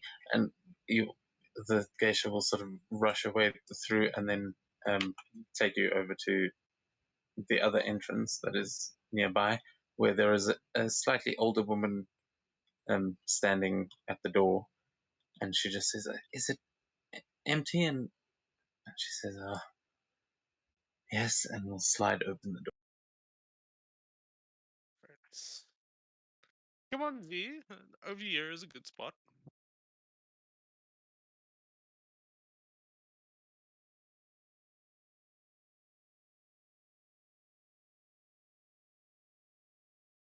She'll say, "Bye, sirs. Nice to meet you," and just chase after you guys. And yeah, in here you will see it is a lot. There are a lot less other people, but you can see that there are a couple of women standing around. That they all seem to be just going about their own business, but one of them will approach and just say, "Could I get anything for you to drink?" Green tea, please. She will shout over her shoulder in what you can assume is just Kigani, but her demeanor changes completely from the very pleasant hostess to just she shouts over her shoulder for some tea, and not long after, someone will rush into the room with a tray of tea. That's this woman. That's what she was doing over there in the bottom. Sorry. She will put down a tray of tea with a couple of cups in the center, and then retreat to the corner of the room. Awesome. Yeah, as this is happening, June will use her awakened mind to just communicate with Estrella and say, "What exactly are we aiming to get here again? Information for what?" Maybe some people here seen any of the dragon statues that the princess was looking for. Okay, I'll let you take the lead then.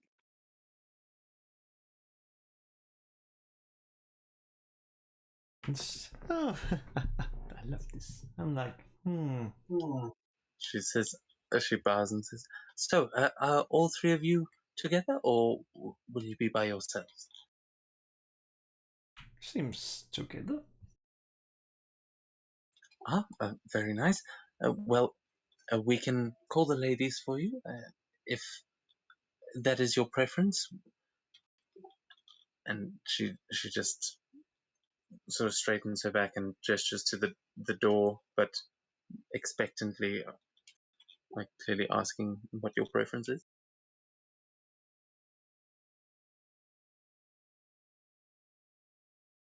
Well, Estrella, what is your preference? Well, my preferences. Ladies are interesting, though. As a married person, I should most likely not indulge in too much. She will chuckle and say, "Oh, don't worry. None of us are too worried about those little trinkets here." And she will just give a little smile, and then she will turn her hands and she will just clap her hands and shout again into the ether. Just she'll shout, "Girls!" And you will hear the wood creaking as you hear the pitter patter of a bunch of women just now making their way towards this room. And as they do, the geisha from will all over will arrive in the room and line up in front of you.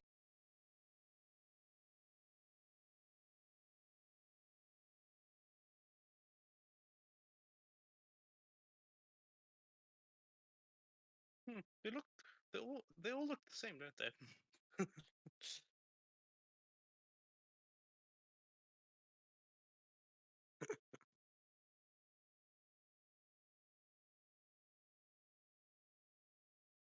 Yeah, and that as you are standing here, you will see that in terms of choosing preference, they are all dressed exactly the same. They've got the same kind of makeup. They've all clearly got. I mean, they're different people. Their faces clearly look different, but they are clearly dressed to try and make themselves look all the same. But other than the subtleties of just their build and face shape, yeah, they all dress the same. And she'll say, "Well, we have four of our ladies available. Where is Sasha?" And one of them will just shake her head, and she'll say, "Oh, yes, there are just the four available at the moment. I'm afraid we have just opened, but is there anyone that interests you?" And she will just smile at you again. And Jin will look at Estrella because she's leading this. She is the one looking for information.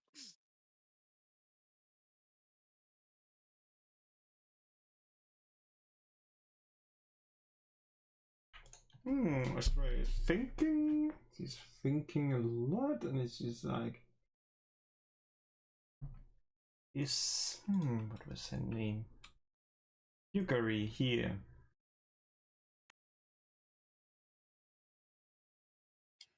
I'm sorry, and you can. You said Yuguri. She'll say, is that a name?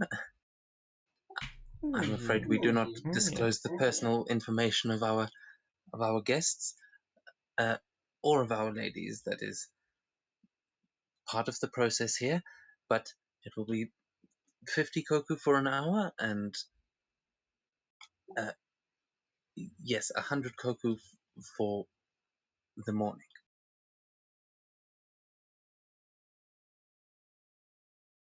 I'm sorry, 200 koku for the morning, 50 koku an hour.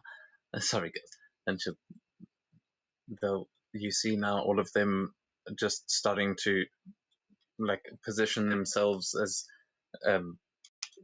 they're clearly just. It's kind of a sick situation that you find yourselves in, the way that they are lined up. It's like they're asking you to just choose a human being. The middle.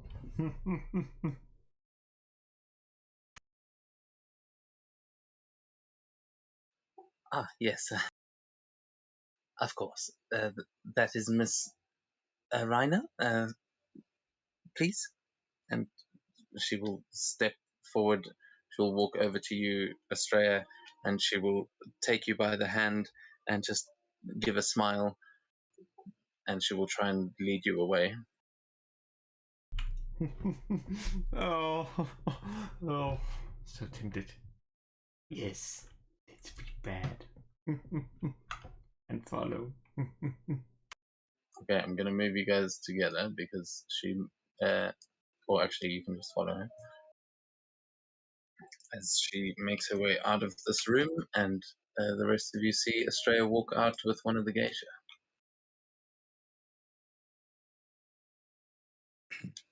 And she just says, I think, yes, here we go. Now she's going to move. Yeah, she will open this door and lead you inside.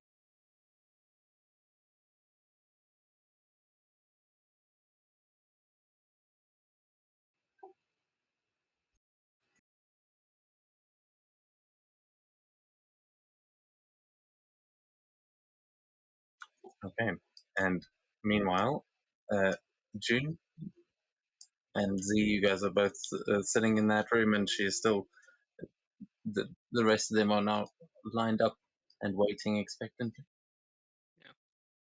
So June taking over this act of a really annoying rich asshole. He'll look at all three of them and say, "I am unsatisfied. Do you have any more?" Oh, I'm so sorry. Yes, there are. We have got some other girls, but they are currently busy with clients. I could, if you would be happy to wait, we could bring you something to eat, perhaps. Uh, you could relax here until they are ready. You should give it about an hour, but I think I've got someone you might like. Will do. Well, I haven't eaten anything yet.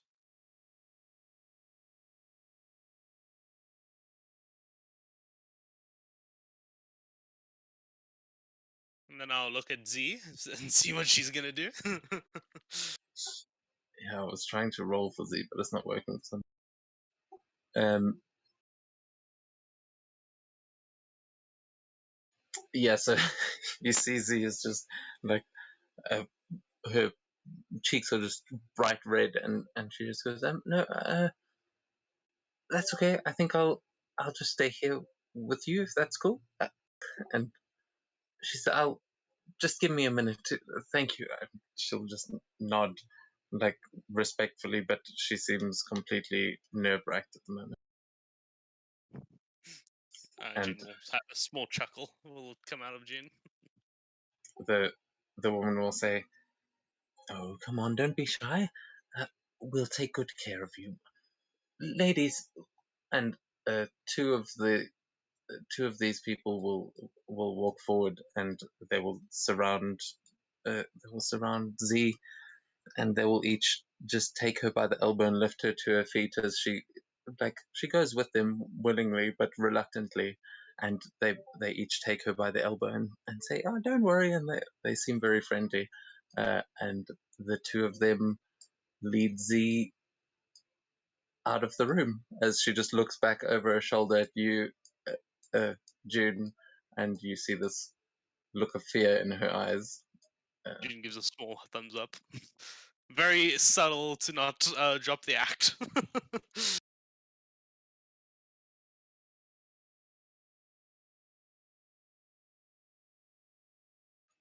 All right, so that's Z. Yeah,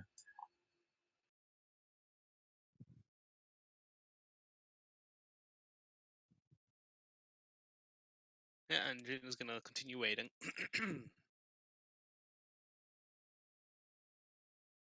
All right. Well, then the last two ladies will just stand there, and they will be ready to give you anything that you might need when you are ready. But as she says, "All right, I will be back in just a little while. They will take care of you if you need anything, and just let me know if you have made a decision.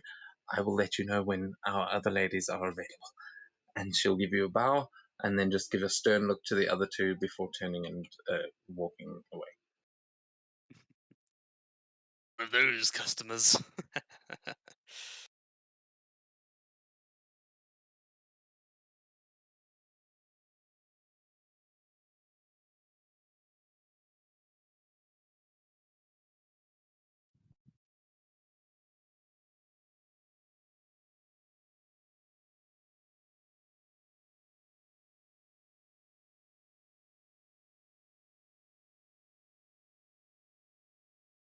Okay, so while you are waiting there, we're going to cut back to Jerry as he is at the general store.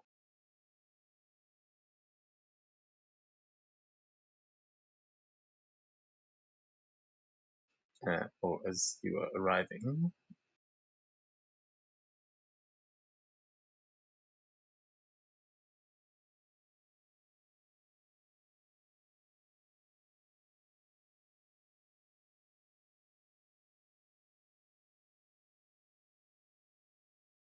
Okay, can you all? Oh, you probably Nope. can't also. Let me give you the.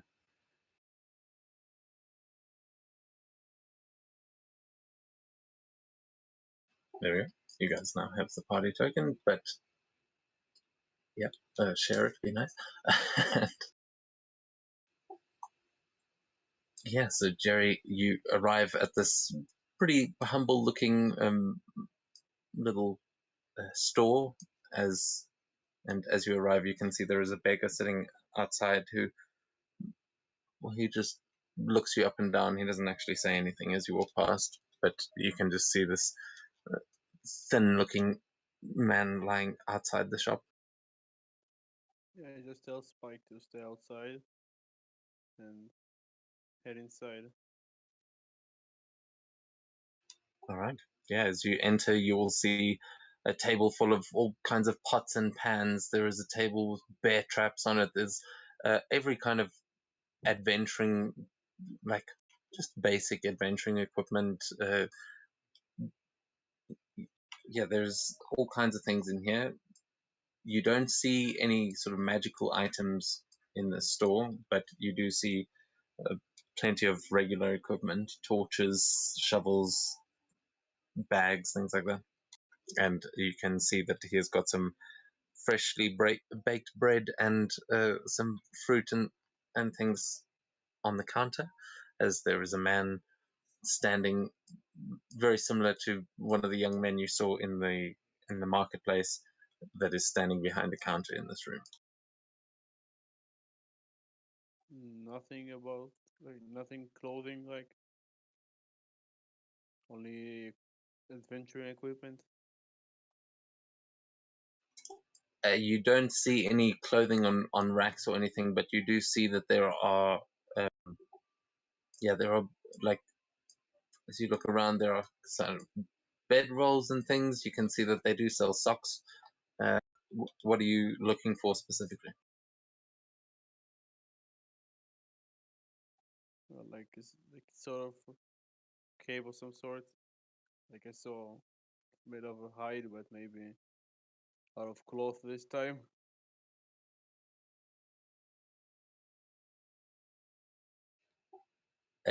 Yeah, I mean this place you see is definitely not selling that kind of thing.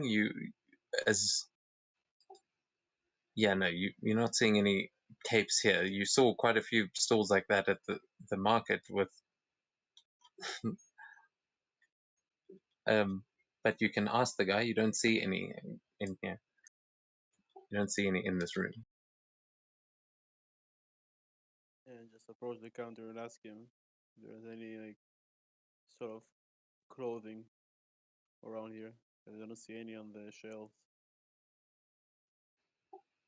Oh, well, we don't usually put it out. We don't really have the space for it anymore. But we have got a couple of things in the back. Can I help you with anything? I think we've got maybe some mantles and some capes, and I think we may have some silk, maybe some cloth, and I know we've got some linen hoods in the back.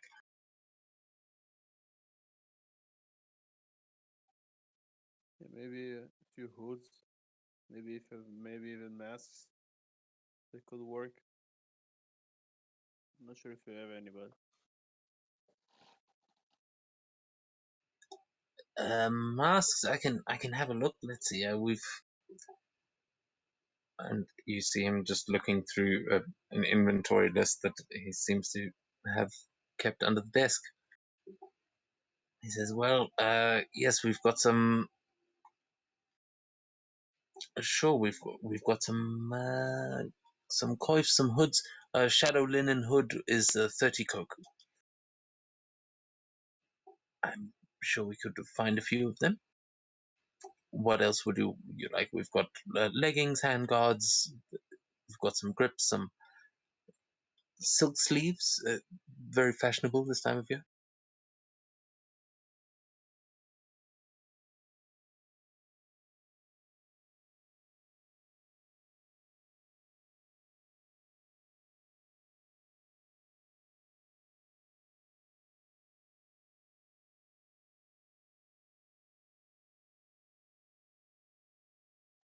okay, now it works. No, just the hood you offered. Mask if you have any, and are those apples on the table? Yes, apples are a silver piece. We Take like 4 of them. All right. Yeah, you can get some apples. You also see as you make your way over to get the apples, you see in the glass display case, he has got a very interesting set of compasses, some spy glasses. It's clearly navigator's equipment, and some cartographer's tools. But you see actually, give me a perception check as you're just making your way around this room.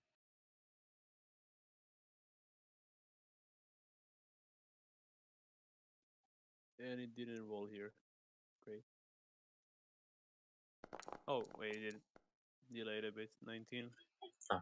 Okay, yeah, with the 19, you can see that one of the compasses, it looks like it is cracked on the face. It seems like a strange thing to sell a broken compass, but you can see 2 symbols carved into it that seem to be in a language I'm pretty sure you don't speak. Let me double check. Yeah, you do not speak this language, but it looks to be engraved with some sort of foreign.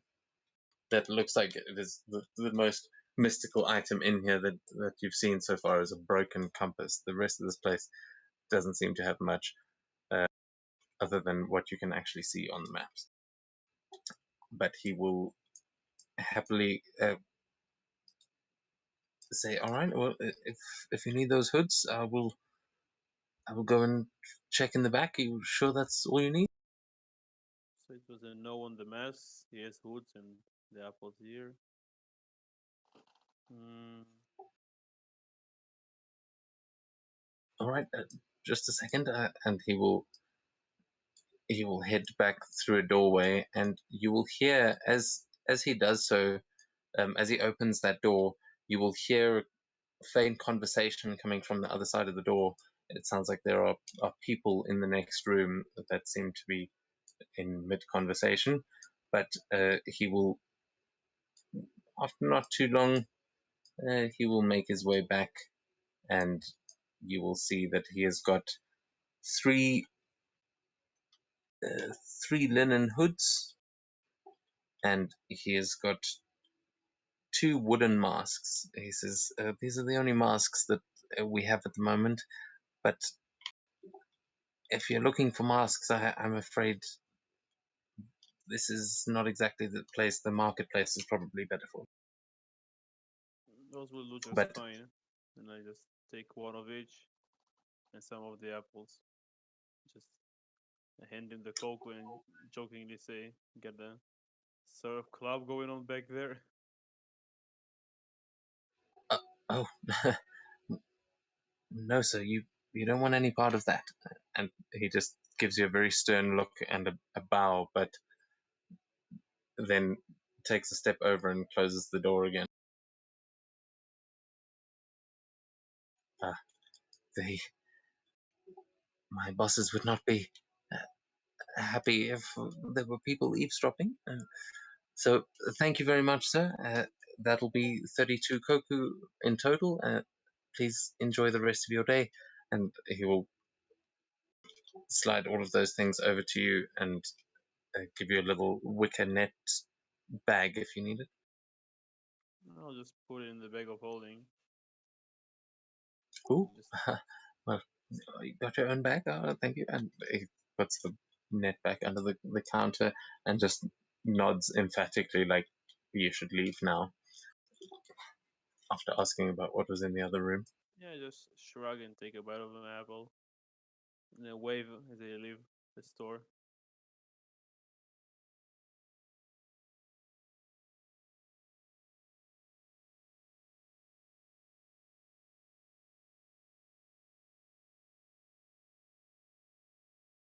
When I walk out, I toss like three cocoa pieces to the beggar and head to the tavern. He tossed him 3 koku. Yeah, I have a lot of The, cocoa.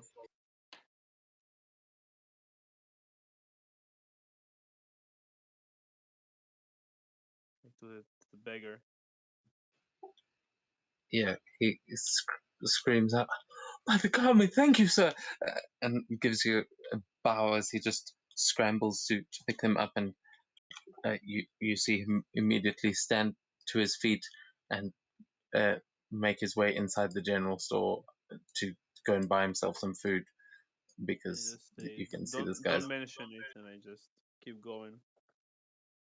yeah, that guy is very happy to go and get some food. And as you leave, you hear the guy in the store just giving a heavy sigh as the other guy walks in past you. But where are you going to head to from there?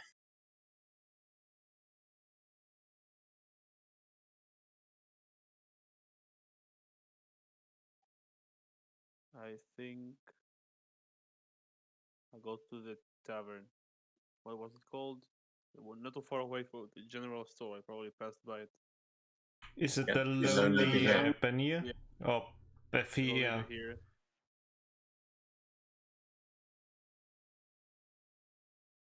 Yeah, it'll only be here. All right. Yeah, you head over to the tavern.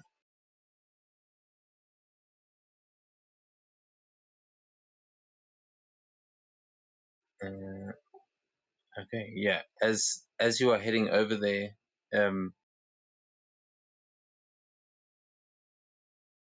oh, actually, let's go. Let's just okay. Yeah. So as Jerry heads over there, we're going to pop back to. Well, actually, we'll go into the tavern because that was a pretty short encounter. As yes, Jerry, you.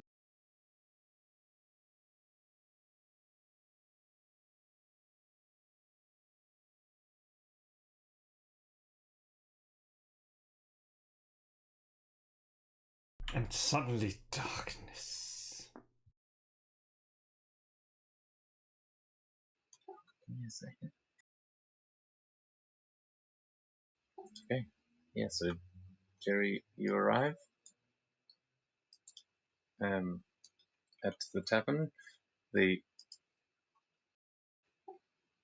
You see that inside there are a number of people already in here. There are two characters that look like they are samurai. They are dressed in samurai armor. There is a bartender behind the bar, and there are two pirate-looking individuals sitting at a table at the end of the room. This is a two-story building. There is clearly an space for rooms up above, but down here, this is just a friendly little tavern. There's one of the is it like windows to the sides, or So I move. Sorry, yeah, listening? there are windows. What do you mean? Are some of the windows looking at the bridge? Because the rest of the party needs to cross the bridge to get to the harbor. Like, is there a window overlooking this bridge? Yeah, sure. You can. I'll say you can say see the bridge out of one of the windows. I mean, it's kind of behind the building, but if you wanted to head upstairs, you could try and see it from there. Downstairs, it seems to look back towards the harbor.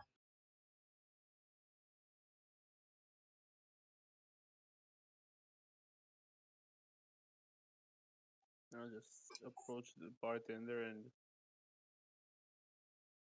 ask for a bottle of sake and a few glasses.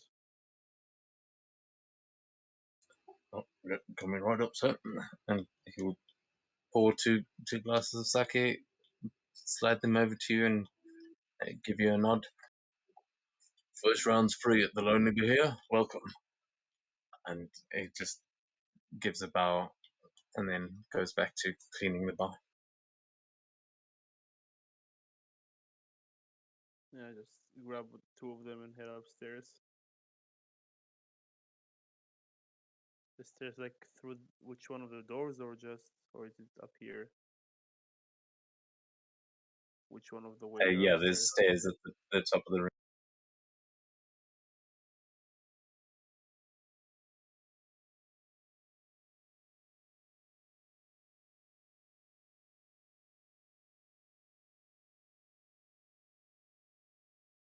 All right, as you head back up into the tavern, you overhear conversations down below, but upstairs.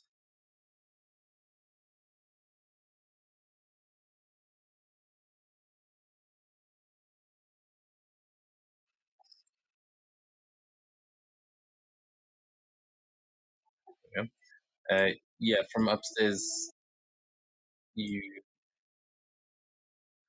make your way around. It seems like the building is against you, but right at the end of the room, you see a door that you think may lead to a corridor that goes to that side of the building. So you have arrived at it, There's a and it toilet. is not that one. Oh my god, we found the most important place in the tavern. Yeah, I think those three are toilets. I'll just go back to the door over here. Yeah, those aren't all toilets. I will say that. But That's some fancy toilets.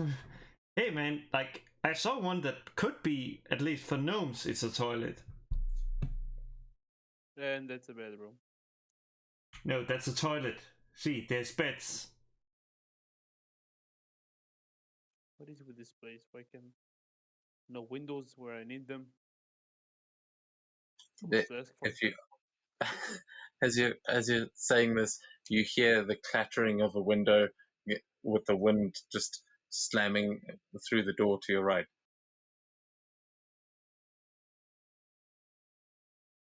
This one, the bedroom. No, I meant directly to Jerry's Oh. right if he was facing the toilet. So that, yeah, that one. There we go.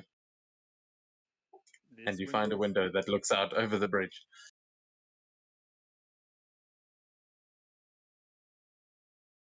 This place is smaller than I thought. Yeah, this is a very small tavern. As you make your way up there, and you have got a good overview. So are you just waiting to? You're just keeping an eye to see where they are. Yeah, I'm not pleased with the view, and they've got more than enough magic to contact me. I'll just go and sit downstairs. If they need me, they'll find me. All right. So back downstairs, you'll hear more conversations going on, and see a couple of rough-looking sailors. I'll just take a seat on an empty table and drink. Okay. Nothing special, just passing the time. Cool. So as you sit down and to have your drink, we are going to move back over to the geisha house. As Estrella. Yeah. Oh, actually, June. Is there anything that? Have you decided to do anything there?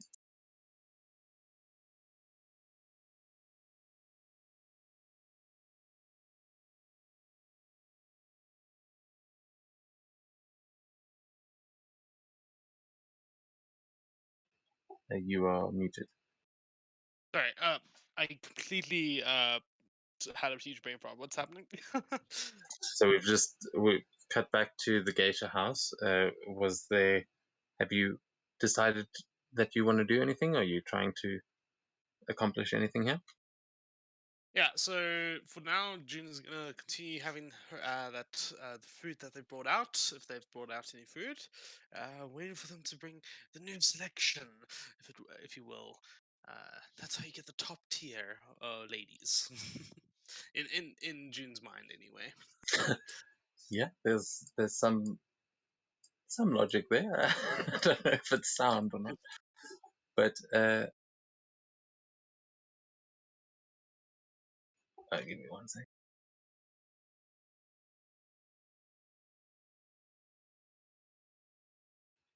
They will also say, if you would like to explore the gardens, you are more than welcome to. Just don't go into any of the rooms, obviously. But they will continue to serve you food. Yeah, you know, a walk through the gardens will put my mind at ease. I think that's what I'll do. I will have you compare. What was I trying to say?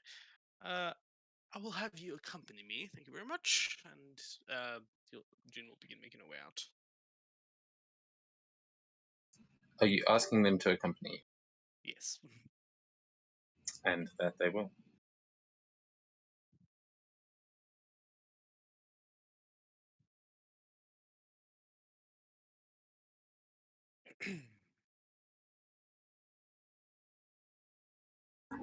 But I cannot unselect.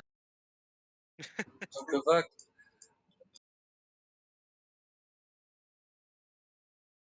Okay, there we go.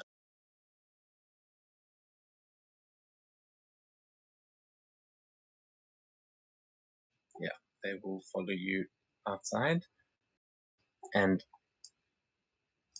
as you are getting out there,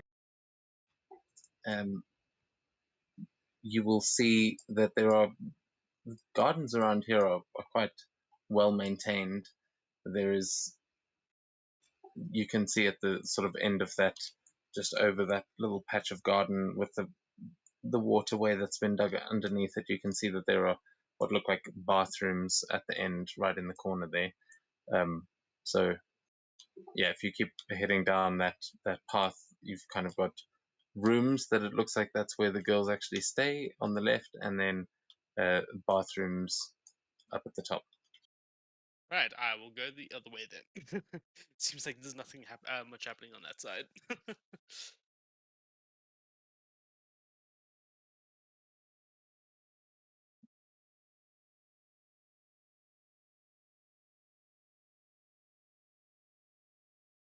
Yeah, and as you are walking through, you follow this little canal that is sort of dug around this property, and you will see as you're getting here, roll a perception check.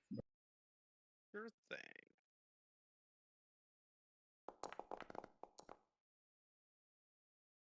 Not great, but still 17.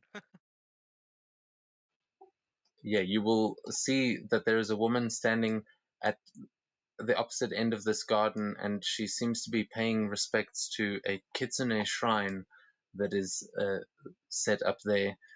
You can see that she is currently just bowing and praying to this shrine, but she seems to just be finishing up her little ritual, and she is definitely wearing a different color. At least she's wearing the same sort of makeup, but much brighter colors, oranges and yellows. All right. Yeah. June will continue exploring, and she will keep her in mind for now. But that will be all June is going to do for now. Okay. Yeah, the two ladies will be following behind you. Meanwhile, Estrella, back in that room, you will see that there is quite a nice little room set up here. There is a different sort of change in kimono in the room, as there is there's tea and flowers set up on the table, and there is a room that she showed you to with a bed in it that she now just stands in the corner, and she says, all right, have you done this before?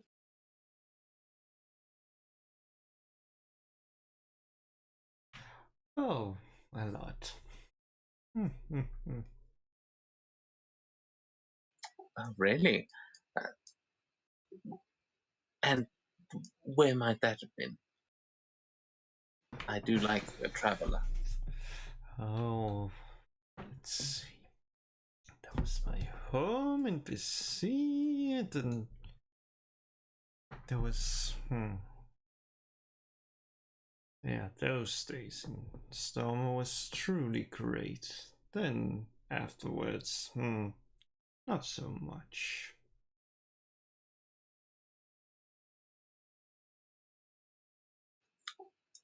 Wait, you've been to Storma even?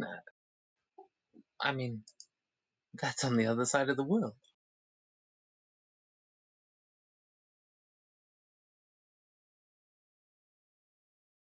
Yeah, that is a far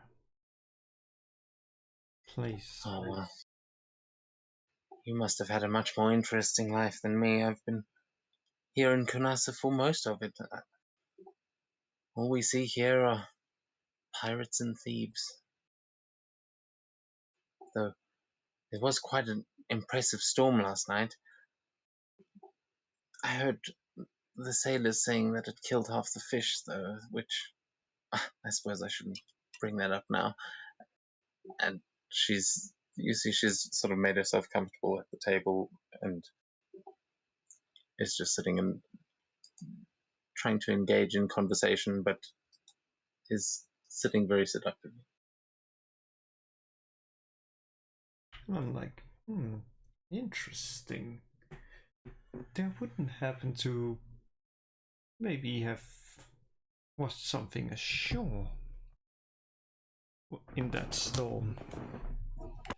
You can give me a perception check to try and convince her to share this information with me.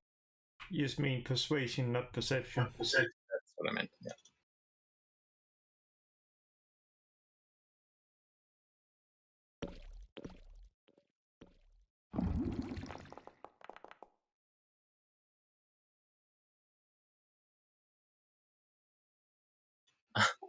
yes, she will say, "Oh, actually, yes. All of the men have been talking about it. They say that a dragon turtle washed up on shore this morning, and they're all losing their minds over who's going to get to it first and who can claim the turtle. I mean, can you imagine what the fishermen will do if they get an entire dragon turtle?" I haven't been down to the beach myself, but I can't say I believe it. Who knows? There was that. I heard a tale of some guy who saved a turtle and then was rewarded, though his curiosity ended up getting the best of him, as he didn't listen to the warnings. Oh, well, curiosity is not always dangerous now, is it? And she will make her way over into the bedroom. Oh, yeah. Mm-hmm. She closes the door and she says, "Okay, so are you ready? Just lie over there. I'll take care of everything." And that I do. And as you turn around, as you lie down, she says, "All right, close your eyes."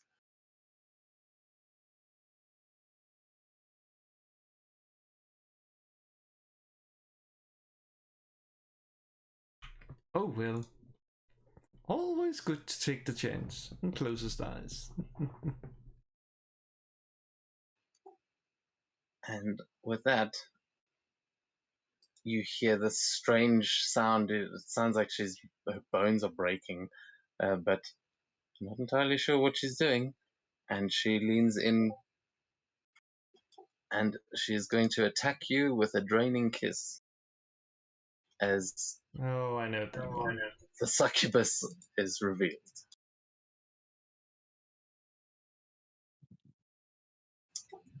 Not rolling any. Roll, damn you. Oh, it's a Constitution saving throw, that's why. A Constitution save. Funny. It doesn't ask. Yeah, it hasn't. It's not rolling like. Oh, there, maybe. There we go.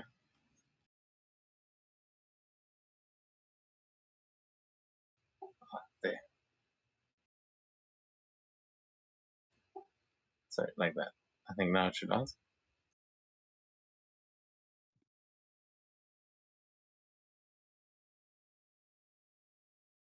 Interesting. No asking for, but let's just roll it. Okay, that is a success. I think that's enough. Yeah, a 22 is a success. So you will take half damage. Is it? Well, it's not auto rolling that. Okay, so that is 5d10 plus 5.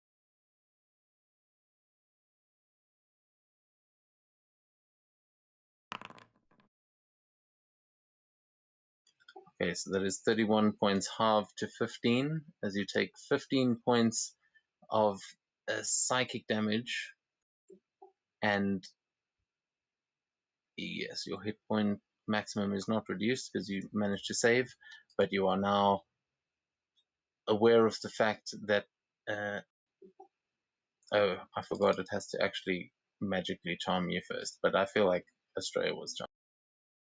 Oh, well, and you said you can give me. Did you say 15 or 50? Yeah. So what? The damage. 15 points of psychic damage, and I need you to make a wisdom saving throw against its charm effect.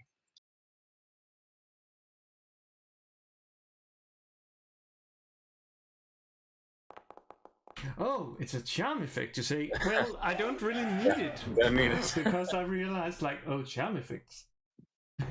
Okay. Yeah, and as this creature leans in and kisses you, you immediately feel that something's wrong, and you open your eyes and you see the big bat-like wings that have spawned out from behind her, and you see that this is no geisha, but in fact a succubus. What would you like to do about it? Hmm. Been some time since I've seen one of your kind. But, well, usually that should be avoided. And I'm just gonna peacefully lift my hand and I'm gonna give her a shocking grasp. Or at least try to, if I can find that. Oh, goddammit, where are you?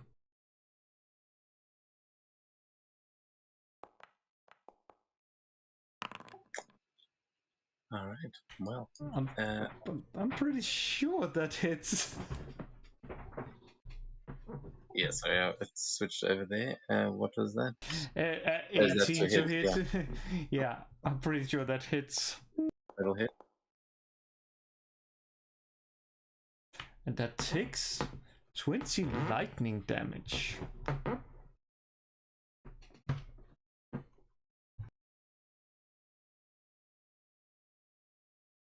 I can't tell if it's automatic. Okay, so she takes. Oh, whoops! I think I added that to you as well.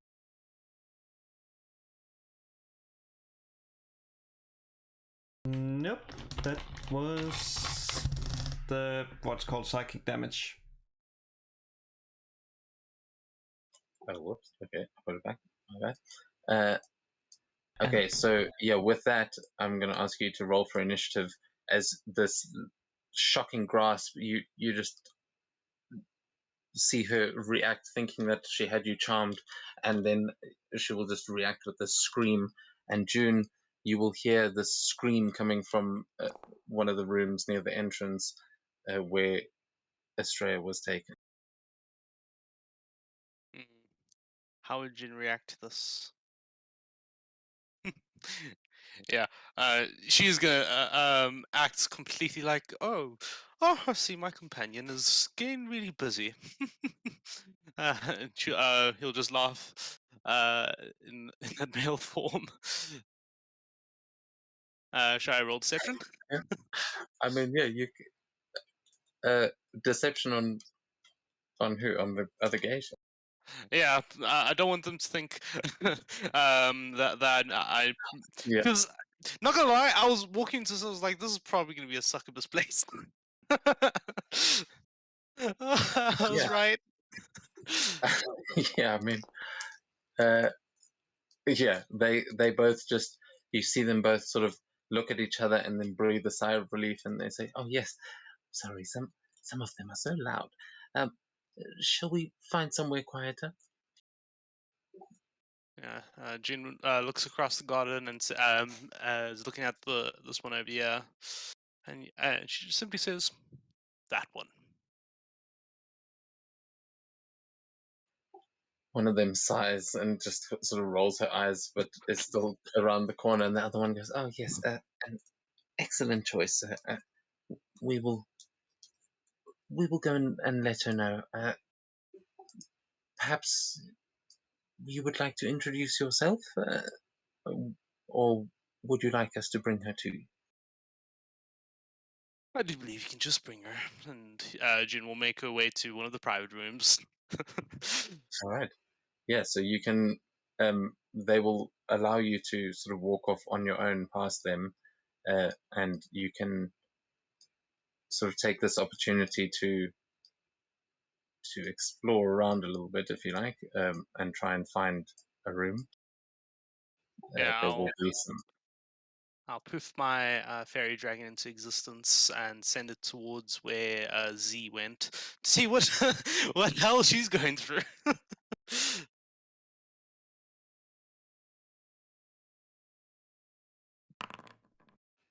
All right, there's your fairy dragon. I think you should have control over. Alright. I'll just have it. I'm sure there's an area where you can just like stay in the rafters or something like that. Yeah, I'll say you can roll a stealth check for me with your fairy dragon, and Sure you thing. can give it advantage because it's you, and there are definitely. Yeah, I'll just give it advantage. 15. Yeah, with a 16, you get the impression that it can navigate its way through the rafters and through the roofs. That's fairly easy for it to do. As you can also give me an investigation check with the dragon to try and find Z, unless you know where she's gone. Yeah, I remember which room she was in. But yeah, it actually has invisibility, so it can actually just go invisible. Oh yeah, then I can do that. Then yeah, it's totally. Yeah, I'll send it directly to where Z was, up into the rafters there to see what she's what's happening in her world.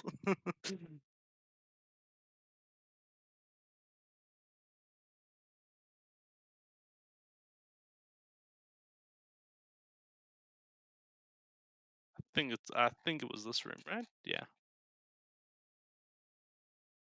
Nope, wrong room. You see this as it sort of peeks its head in over the door. You see a very large captain-looking man busy putting his kimono back on. But as you open that door, you see Z. She is currently scrambling for her sword and is picking the sword up with one hand and turns around and slashes at one of the succubi as two of them are currently attacking her, and she seems to be in a fight for her life at the moment, but it seems like it didn't take much longer than it took Estrella. So at this point,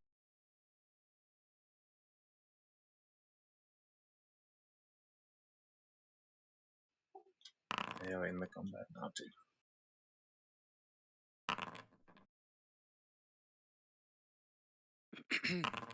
There you go, Z. Yeah, I'll roll an initiative as well, just to keep that easy. Well, the only reason I haven't asked you to yet is because you're not within range, so it depends on which side you go to first. But if you want to roll for your dragon now, it Oh yeah, is good idea. entering the room. Roll for it.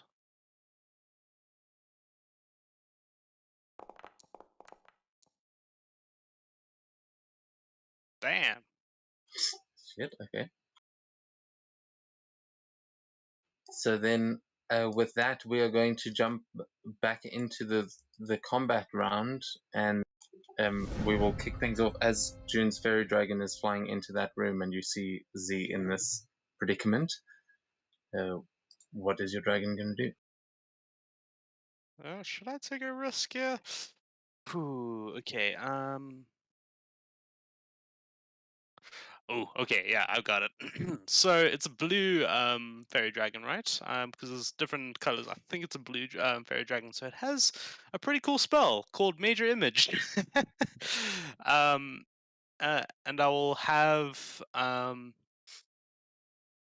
let me quickly just check what the spell Major Image does. I just want to make double sure. Yes, you can. Yeah, so it's got sound and everything. Yeah, I'm just making double sure about it. Okay, create an image of an object, creature, or some other visible phenomenon that is no larger than 20-foot cube. Okay, cool. Yeah. So this fairy dragon is going to cast major image and is going to create a a blue dragon samurai. And it's gonna appear on the other side of this door, and said, "The demons are here! Kill them all!" He's gonna shout at the top. It's gonna create the noise of it, just shouting at the top of its lungs. Okay, so where are you putting this samurai? I will give you a token, but where are you putting it? So right about there on the other side of the door.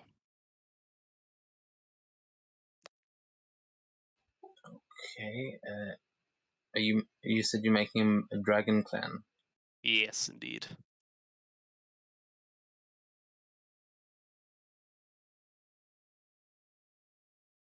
Okay, well, I'm just gonna put this one down for now.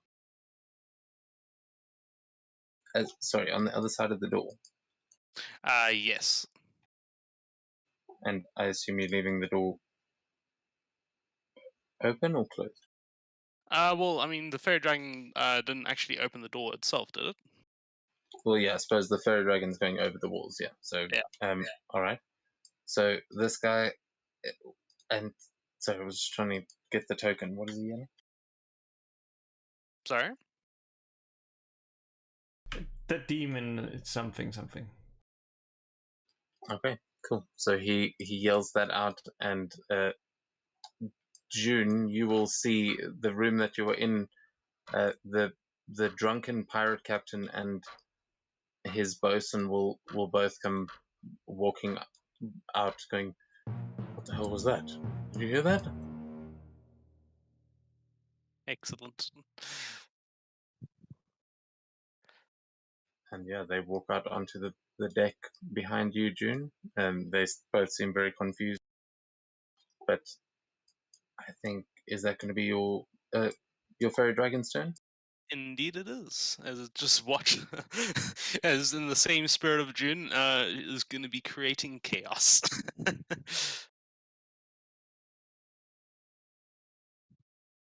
Okay, and then oh, that's not working for Z. All right, so Z is going to then take 2 attacks, swing once against each. Why? It's not working. Oh, there you go. Oh, sorry, Z. Yeah, Z misses with both as she scrambles to get this into her hands, and then it is going to take us on to one of the succubi who is going to attack Z. Huh, that is not the song I put on, but okay. Wait, is it?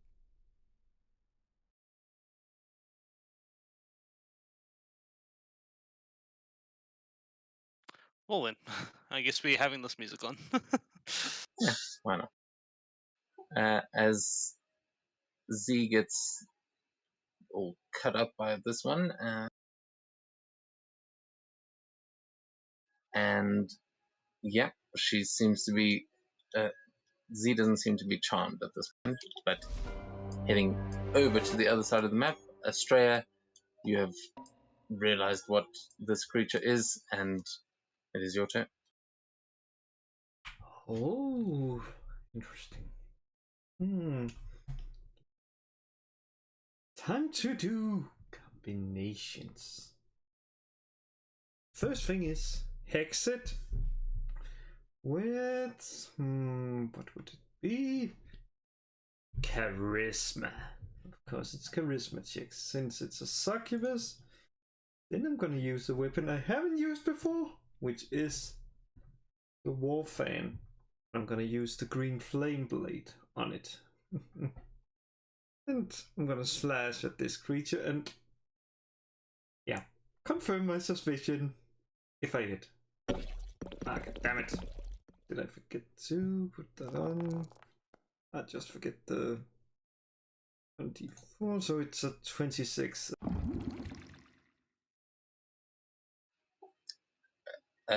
What?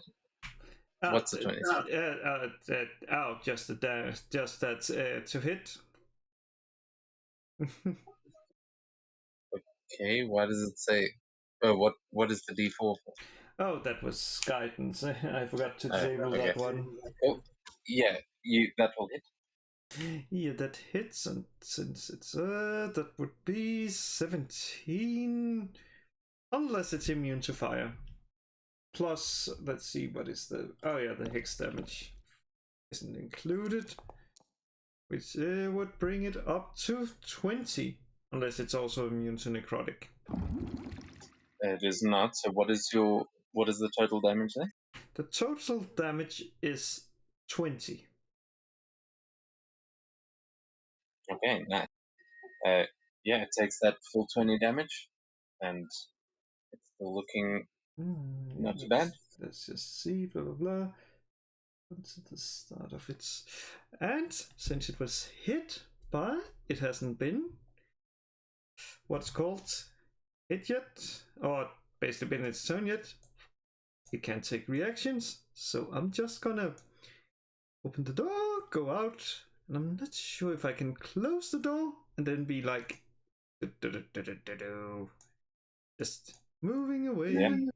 Yeah, that should be all the, or at least, yeah, that.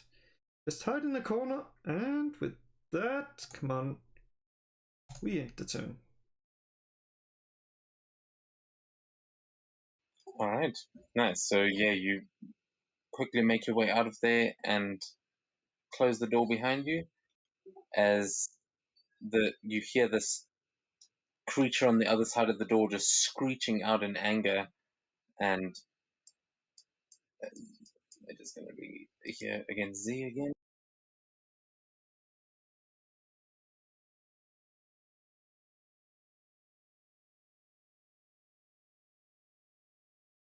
Oh, and it misses Z.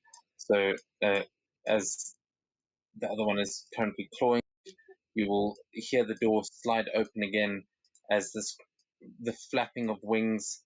This creature comes flying out of there, and she flies up into the air a little bit. As she immediately, I'd like you to give me a stealth check, please. Oh, yeah. Finally. Stealth check. Are you my little good friend? Stealth check. You'll have to beat an 18. God damn you. Yeah, I can show you. It was just before. All right. Yeah, so yeah. That's just she fine. flies over to the door and like lands on the door, and as she's starting to open it, she just turns her head and like does a double take and just sees you hiding there to the side, and she goes, "Oh, not so fast. Where are you going? We were just starting to have fun." And she is going to try to charm you again. I would like you to make another wisdom saving throw, please.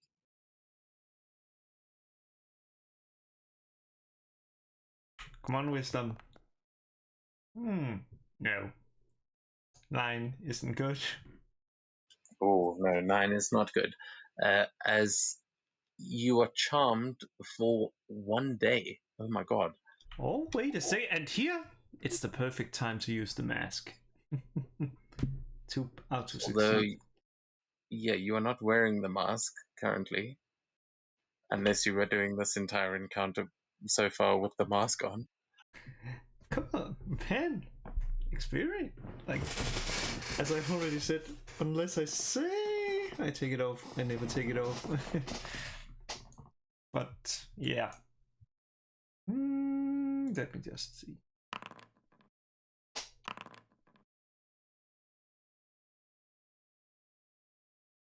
But you...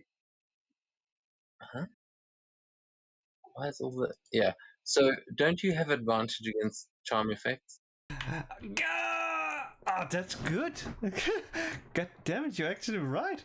I always forget that because I'm so... Well, still doesn't change anything.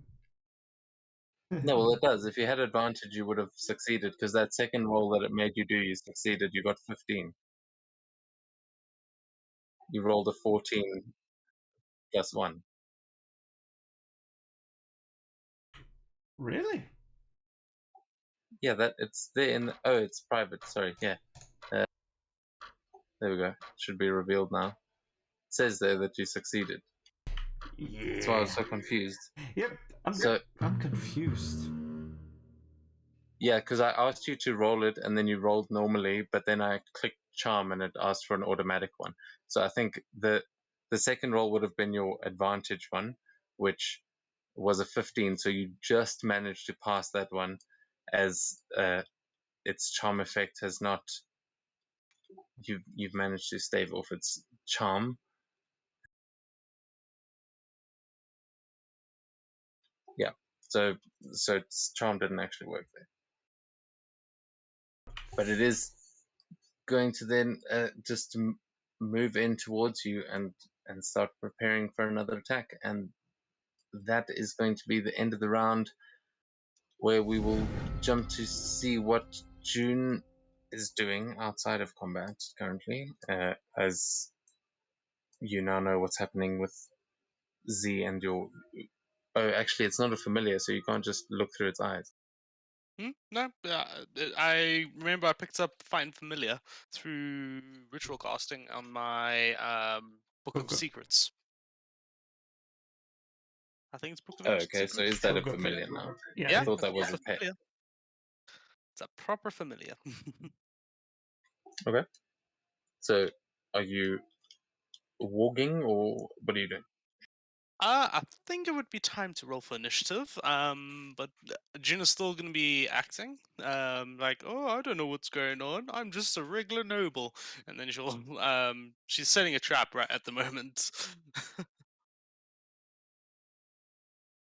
Okay. Yeah, we are going to sort of wrap things up here for tonight. So, let me know what your immediate action is, and like what you're actually trying to plan here.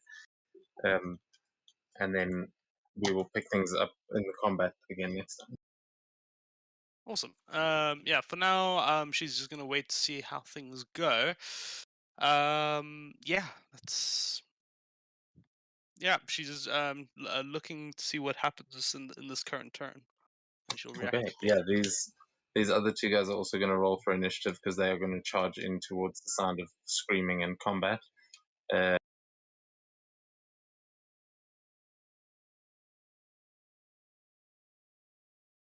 I'll roll for them as well, and then oh, good for you, Markov.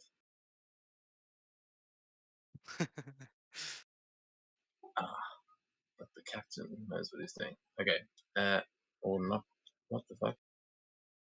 It says he rolled a 27. I don't even see him on the initiative. I think it's like, how did you? How the fuck did you even? He's at the top from what I can see. Yeah, I just can't see it on the because it's on the fairy dragon's turn. Oh, But he's just above the fairy dragon. yeah, maybe that.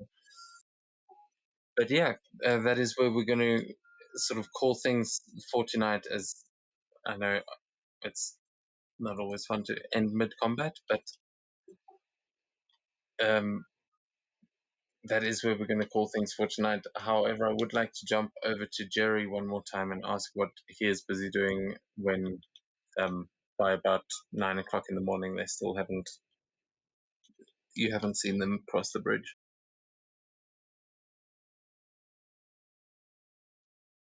We walked in. They walked around 7 a.m. there, right?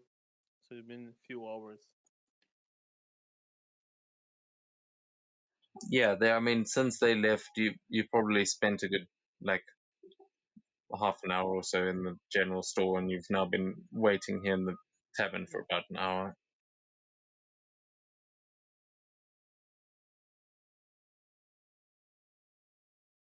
I just finished my drink and leave, saying to myself, they know we don't have much time, but they still keep spending it. Let's head for the geisha house.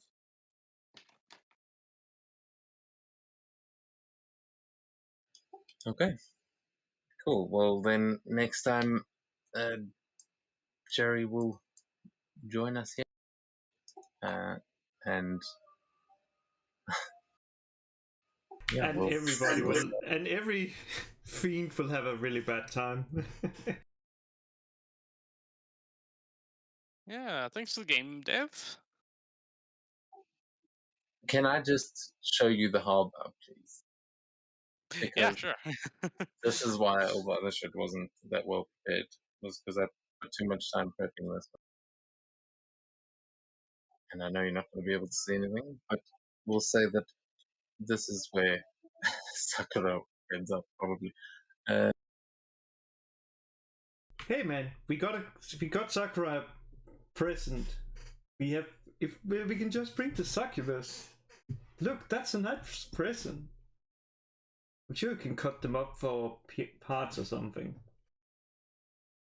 Ah, okay.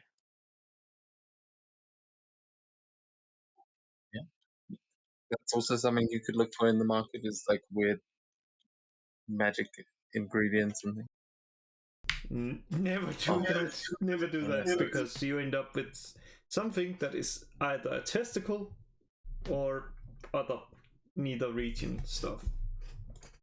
What the hell?